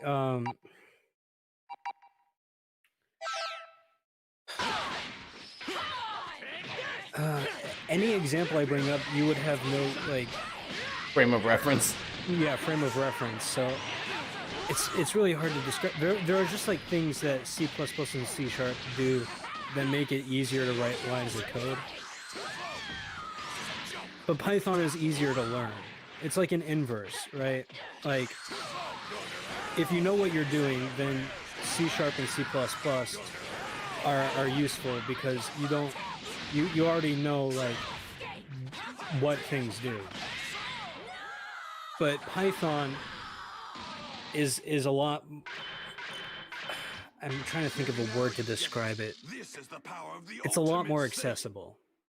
Yeah, I get that. So like C++ would be like Ableton as opposed to like a Fruity Loops. Yeah, kind of. Lower learning wall to climb. Here's a good way of putting it. Python can be run on Raspberry Pis. C# is used for the Unity game engine. Oh, it's like serious shit. Yeah, it's serious. It has much more capabilities to it. If you're going to program a video game, you would most likely program it in C#. If you're just going to build a quick Twitter bot or something, you could probably run it in Python. Okay. Or like if you want to host a web server and have logic controllers do a certain thing, you would use Python, unless you really wanted to torture yourself and go with something. I'm getting a call from someone. Bro, I don't want to play cross out with you. This dude plays cross out with me, right? And he calls me at the randomest times. It's like 2:30 in the morning, bro. Go to sleep. Go to sleep after we play this game. I'm kind of a hypocrite because I'm not asleep. But it's like, you immediately saw the error in your ways, like, you know what? I am also awake, so I can't really. But it's Ben's given. Not quite the turnout I was expecting, but that's okay. This isn't for a big, huge community day because I understand everybody. Some people actually have families and spend time with them or have their own individual things going on. I get that. But for the rest of us, it is a nice place to land. Fuck out of here, Frieza. Honestly, I'm just here because I had nothing else to do. That makes you a prime candidate. I'm debating getting another beer, but like, I know I'd have to build my inebriation all the way back up from ground zero. Oh no! Oh my god. Let me hit the ground, you fucking asshole.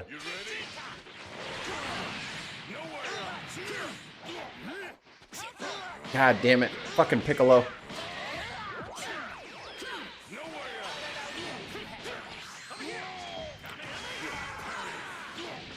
Did you ever get into the DBZ world? Was that your entryway anime like everybody? When I was really little, I saw a few episodes of it, but I was more into, I mean, obviously I like Pokemon, right? Yeah. That was like my first introduction to anime. I didn't know Pokemon was anime for a long time. I was like, no, it's Pokemon. My intro to Pokemon was the Pokemon anime, and then I started playing the games. But like, I was more like Pokemon, Digimon, Naruto. I never really got into Dragon Ball Z. I was very late to the Naruto train, and I think I didn't even hear about the show until Gotcha TN, until I think Shippuden was about to have like the big Pain saga was ending. So I didn't even hear about it until Pain Saga was in it, and my roommate was like watching it all the time. I'm like, dude, what the fuck? What are you watching? Like, what are you? Every Tuesday, you're fucking on this fucking website. Like, what is it? He's like, nah, man, don't watch it. You got to go back to the beginning if you're gonna watch it. I'm like, fine, I'll go back to. So I started when the Pain Saga was ending, back when everything was going absolutely crazy. I started regular schmegular episode 1 season 1 of Naruto, and by the time I caught up, it was they were on the fucking ship. They were on the fucking ship going over to the other island. Okay. Yeah, the little turtle thing. Yeah, that's when it took me that long to catch up. So from the Pain Saga until that, which was like, I don't know, like a year and a half. It took me like a year and a half to watch all of Naruto and then catch up through all of Shippuden. Totally worth it though. Something about Naruto just really spoke to my like yes. uber edgy, like my uber edgy phase. You know, I'm still uber edgy, but like. Favorite member of Akatsuki? Oh, that's hard. Ooh, Russ hits it on the net. Samurai Champloo is the shit. Like that and Cowboy Bebops are my like. I will never not watch those if I fucking scroll past them. I'll watch at least one episode. They're just so good. Russ, I don't know if you watch Naruto, but what's your favorite? If you got an answer for me, but I gave you some time. Your favorite Akatsuki member?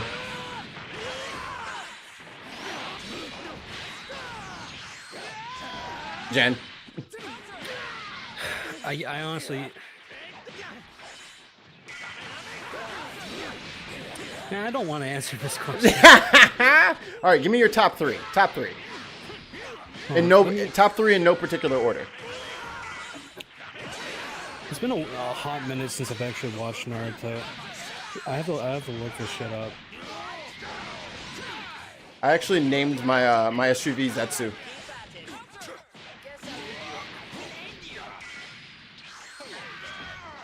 And when I get the fucking time and money, I'm gonna dip it so that it's got the like plant half and half like Venus flytrap shit going on. Yeah, I want that. I'm trying to think of his fucking name. His name. So you got no, the guy I'm thinking of. I'm just gonna go through them just for my own mind while I'm doing this. So we got Itachi. We got Pain or Tendo Pain. I don't know if all those members. I think that's all one person. I'm gonna just count all the pains as one. You got Conan.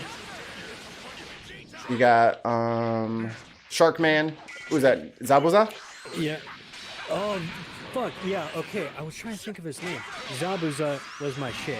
Yeah. 'Cause Badass. I used to be hella into sharks, right? Oh, yep. It was scratching that Edgy itch. Shark boy. Scratching that shark itch. What was the name of the other big sword dude from the village hidden in the mist? I'm trying to remember his name. He was in like a... Suigetsu. Yeah, okay, yeah. Wasn't he in like a gay relationship with like a femboy? That's how I read. The one that turned into water? The water style I one? think. Oh, or are you talking about the one with the bubbles, the tailed beast, the Jinchuriki? No, I'm talking about so there was a dude with the big sword, and then there was a dude that a lot of people were confused whether or not it was a dude or a chick, but it was a dude. The ice person? Can't remember, bro. It's been like a hot minute since I watched Naruto. Someone who watches the VOD will know exactly what I'm talking about. They're screaming right now. Like, you're a fake fan. I'm not a fake fan. I watched this shit when I was a little kid. I'm old now. I haven't watched anime in forever. Like, Weeaboo's ruined it for me. Yeah. That's why I just don't interact with anybody. Like, a lot of people have never even had an inkling that I watch anime at all because I just don't talk to it with them because they're not... I don't want to talk to it with them. I feel like they would ruin it for me. I've seen too many images online where it's like, and this is my waifu, and she's that's Hatsune Miku. Let's see. Members. I have an Akatsuki cloak upstairs. Oh, nice. You have Itachi, Deidara, Hidan, Nagato, Konan, Kakuzu, Sasori, Kisame. Who's Zabuza? Zabuza was one of the blade dudes. That's who it was. One of the blades of the there was like the 5 blades or whatever. Remember from like that village? No, Zabuza was the one who had like the giant kitchen knife. That's the best way I can describe that sword. It was the one with the hole in it, the executor blade or whatever. Kisame is the one that had the shark sword that ate chakra. Tobi, I won't spoil it for people.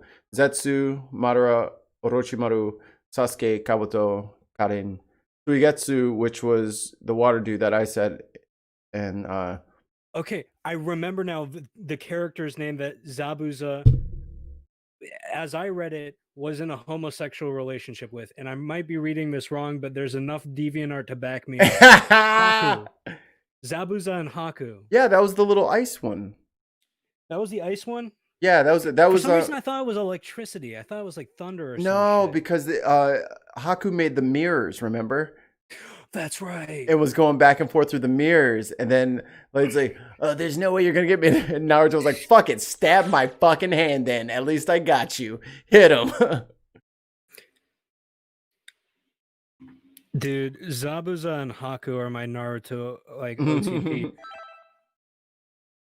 Fuck Sasuke and Sakura. I think Sakura. So Sakura, trash or smash? Because everyone hates her, but I have defended her a million times. Like, I mean, everyone hates her. She's too tsundere for my taste. Is that the right word, tsundere? I think that's the word, right? Tsunade? Tsundere? Is that? Fuck. How do I? What's? What are you saying? Are you talking about the fifth Hokage? What are you saying? I'm not saying a name. Oh. There's a concept in Japan in anime and manga. Culture, no, just in Japanese culture in general, where like women who like someone will purposefully act rude to them. Oh. Even though they like them, and I think the term is tsundere. Okay. I didn't know what that was, so I wouldn't have been able to help you. Okay, thank you. It's hard to like say it without using the weeb term tsundere. I think I'm correct here. Anyways, she's too that. Whatever that is, she's too much that. Like, she's an interesting character, but I think, like, when I was a kid, I thought the love triangle thing was so stupid because I was a kid and I didn't care about love.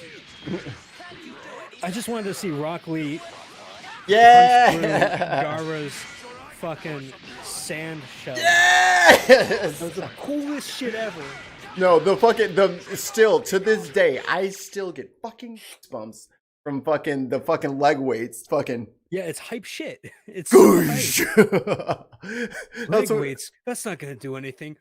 And everyone's just like, ooh, it's about to go down. He said she had no nipples. Gaara was such a cool fucking character. Like, I know he was super edgy, but he was meant to be super edgy.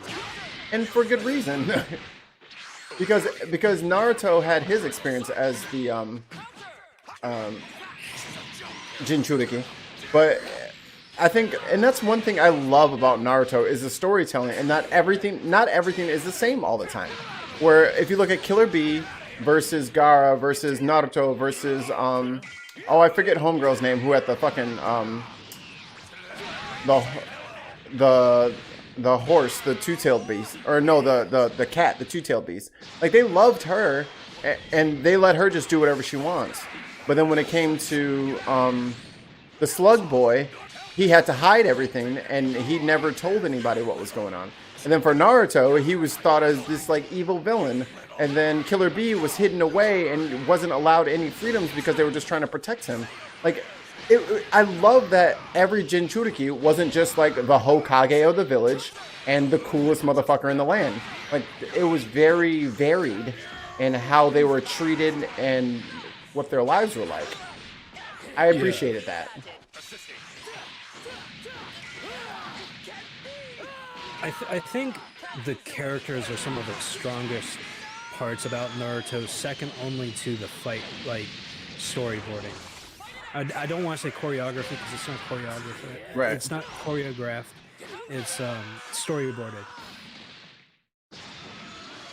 And I felt as hyped about cool fight action scenes.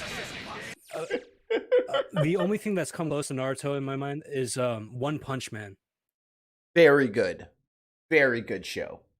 I loved every I was bleeding tears by like episode 2.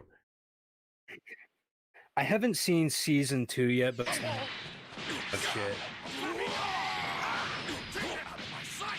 It was all out when I watched it.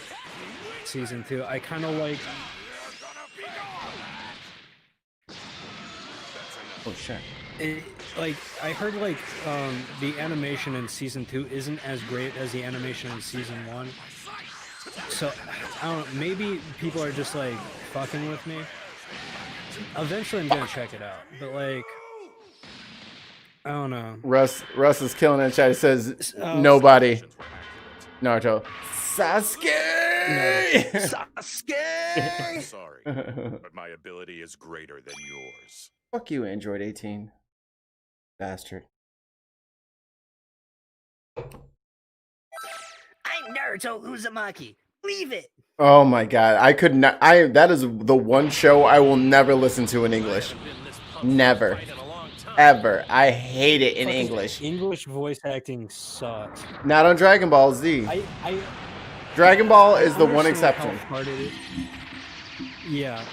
But like, I understand how hard it is for English voice actors to dub over anime because they have to match the mouth movements, right? And they have to like, but like the voices that they choose are so fucking bad. And you know what makes me feel even worse is that the lady, Flanagan is her name. She's the voice actor for Naruto for the American dub, or English dub, sorry. She's so sweet and nice and fun-loving and bubbly, and I'm just like, I don't want to hate you, but God, I want to hate you. Like you ruined it. Like I hate it. I love you, but I hate your work. And how do you say that to somebody without being mean? Oh shit! I just remembered another show that did a decent job with English voice acting. Soul Eater. Oh yeah, Soul Eater was good. Oh, Cowboy Bebop. You know, I've never seen. Everyone tells me watch Cowboy Bebop. I've never seen it. All right, so here's what we're gonna do. I'm gonna lose this match. I'm gonna take this offline, and if anybody, Russ, you can just jump in. It won't be on the stream or whatever. You got to see the first episode of Cowboy Bebop. All right. It's 24 minutes of pure 90s excellence. It is hard to compare anything to Cowboy Bebop because it is so defined. It's like when it comes to anime movies, it's like saying like Akira. Like Akira is Akira. Akira is not like anything because it's Akira. It's just the best. Cowboy Bebop is just one of those to me. Very fair. I think I finally watched that for the first time like a year ago. Like I had like seen parts and bits and pieces for all these years, but if you guys are anime fans and you haven't seen Akira, get your ass onto fucking Hulu or fucking Crunchyroll or whatever you need to, whatever you need to do. You're not doing yourself a fucking favor. Oh shit! You know what I just realized? I think StreamYard has DRM, so you wouldn't be able to like screen share Cowboy Bebop. Anyways, Do they? yeah, that's one thing I fucking hate is the DRM on Hey Discord. Jen. Yeah, Do they? I'm pretty sure. Ding! Look at the gleam off my glasses. Do they? It's we gonna be all right. Oh god, I just lost a Napa of all people. What has become of my life? I hate that Discord added a DRM because like I used to watch movies with I don't know if you know Angelica Darkheart. Mm-mm. She's not a personality in the community, but she's literally everywhere. She's like a mod on like so many different Discord servers in the community. She and I used to watch the Tremors movie series, right? Oh, I love Tremors. No one likes Tremors but us. Me, you, and her. We're the only ones that like that. Everyone else thinks it's garbage. No, I love Tremors. I've been recruiting people into the Tremors fandom. It's for, great. It's so great. Years. Like, if you take it seriously, yeah, it's not great. But if you watch it to have fun, which is how it's meant to be, Burt Gummer is a god. I'm always gonna change my mind, but Burt Gummer is a god. Did you see the newest one, Shrieker Island? No, not yet.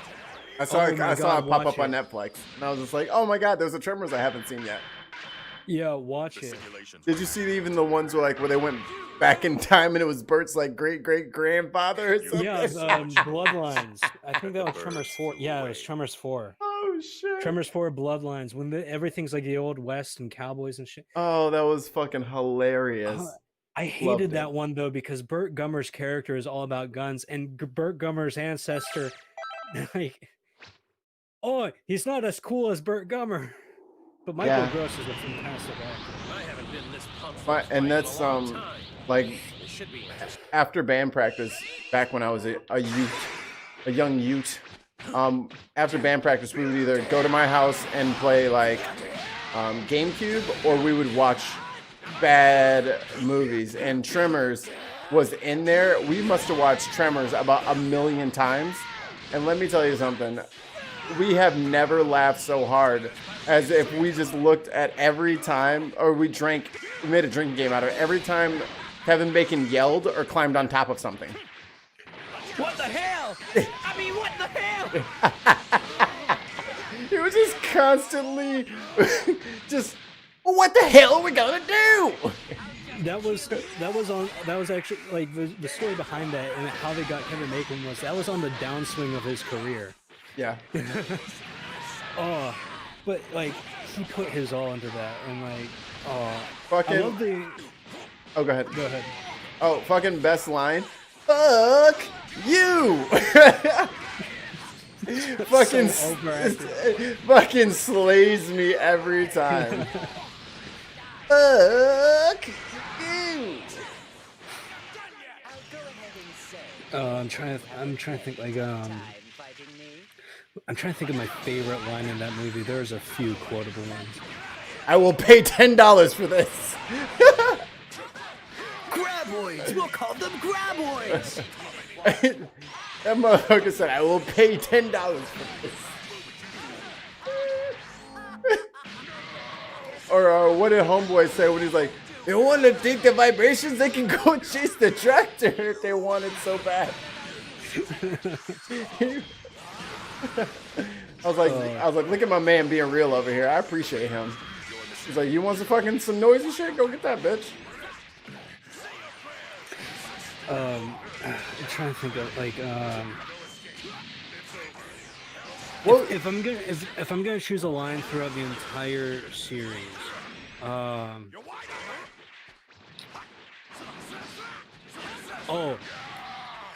I analyzed this rock. It's Precambrian. And that kills me every time, because if you know anything about like geological history, that's not how that works. Anything about evolution, you would know that the only multicellular animals that existed in the time of the Precambrian were like sponges and weird things that we have no concept of like today, which would be most analogous to coral, which they really weren't, but like they were kind of like coral. Nothing near the level of having a skeletal structure or having a magnesium beak or like being Terranian at all, regardless of being subterranean. But like just the fact that the paleontologist lady says they're a Precambrian life form. It's just so fucking great to me. Oh, victory. Oh, the Tremors TV show is free on YouTube. All 13 episodes. Oh, that's excellent. Yeah. That's it, huh? Oh, after 5 losses, I beat the fucking entry-level tournament. And that just goes to show how crazy this game is. All right. For anybody who might skip through this, thank you for... Oh, I'm not done yet. So, you know, I'll do my outro anyway because I don't know if I'll be able to beat this. And if I lose twice, I'm just going to end the stream out of shame. Thank you for everybody that popped in earlier and everyone who watched. Please go to patreon.com/thebinpodcast. Throw in a couple bucks. Help us out. Help us pay for some stuffs for this hosting and equipment that breaks and all that good stuff. Twitch.tv/thebinpodcast. YouTube.com/thebinpodcast. On Twitter @binpodcast. And yeah, those are all of my shill plug thingies. You can catch me on Voice from the Underground, the podcast, on, I guess, Wednesday nights. I don't know when we're doing it. And then I produce for Neil the 604 Atheist on Mondays, Thursdays, and Saturdays. And True North Talk is on the way. So, it's been a busy year for the boy, even though we've been quarantining and all that shit. It's been a busy year for me. Been doing a lot of things. Ooh. Sure, my fiance loves it. I couldn't be fucked to be involved in half of the shit you're involved in. Dude, I get pissed off when I'm making a video and like animating. Like I couldn't produce fucking live streams. I couldn't be in podcasts. You could. It's not all. There are really good days and then there's really annoying days. But they're all good days as far as I'm concerned. I'm just glad that I'm Neil's token trans girl.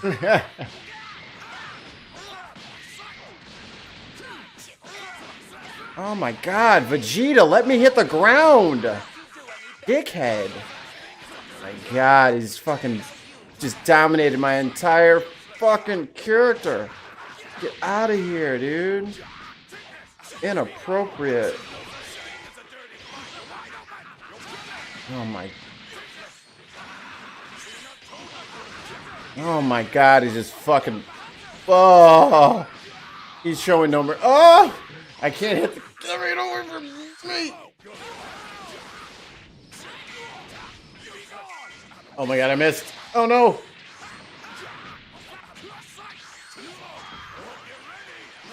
And I missed. Oh. My life is a lie. The reason why I do all the things that I do is because I spent way too much time prepping everything. So most of the things I do on air are one click because I have laid the fattest track work ever. Fucking hell.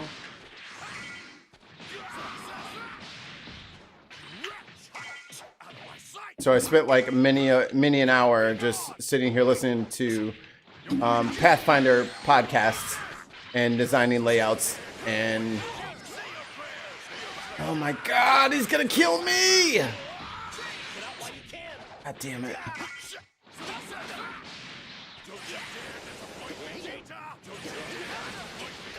But it is nice to see that hard work pays off. For sure. Hard work pays off. I haven't done my music shit as much as I wanted to. Oh, god damn it. But there will be time for all of that stuff. And I don't want to force anything musically because that's kind of off-brand for the music that I like to make. So. I feel you. I actually just started working on another track, even though I have a track I haven't finished, and I'm wondering if I'm biting off more than I can chew. But this is the beauty of today's age. Like, you can have, like, I have roughly 100-something songs that I only did, like, the first 30 seconds of. But they're all digitally saved, so I can just, when I'm feeling like making something, but I don't really want to start from scratch, I have shortcuts to get stuff done, which is nice. I can understand that, but like for me, whenever I do anything creative, I have to finish one thing before I work on the other thing. Whether it's like I have to finish one song before I work on another song, or it's like I'm responding to a video. Before I can even respond to the next part and just record my voice for that, I have to fully animate the part that I just voiced. Right? Oh, see. You gotta compartmentalize. Gotta compartmentalize. It would be so much easier for me, right, if I streamlined everything and I just recorded all my voice lines and then did all my animation, right? Mm-hmm. But like, I can't do that. I physically can't bring myself to do it. Like, I've tried, and I just get even more frustrated. I'm trying to like. I'm sweating right now. Oof. All right. That tournament is over, which means let me switch over to the main.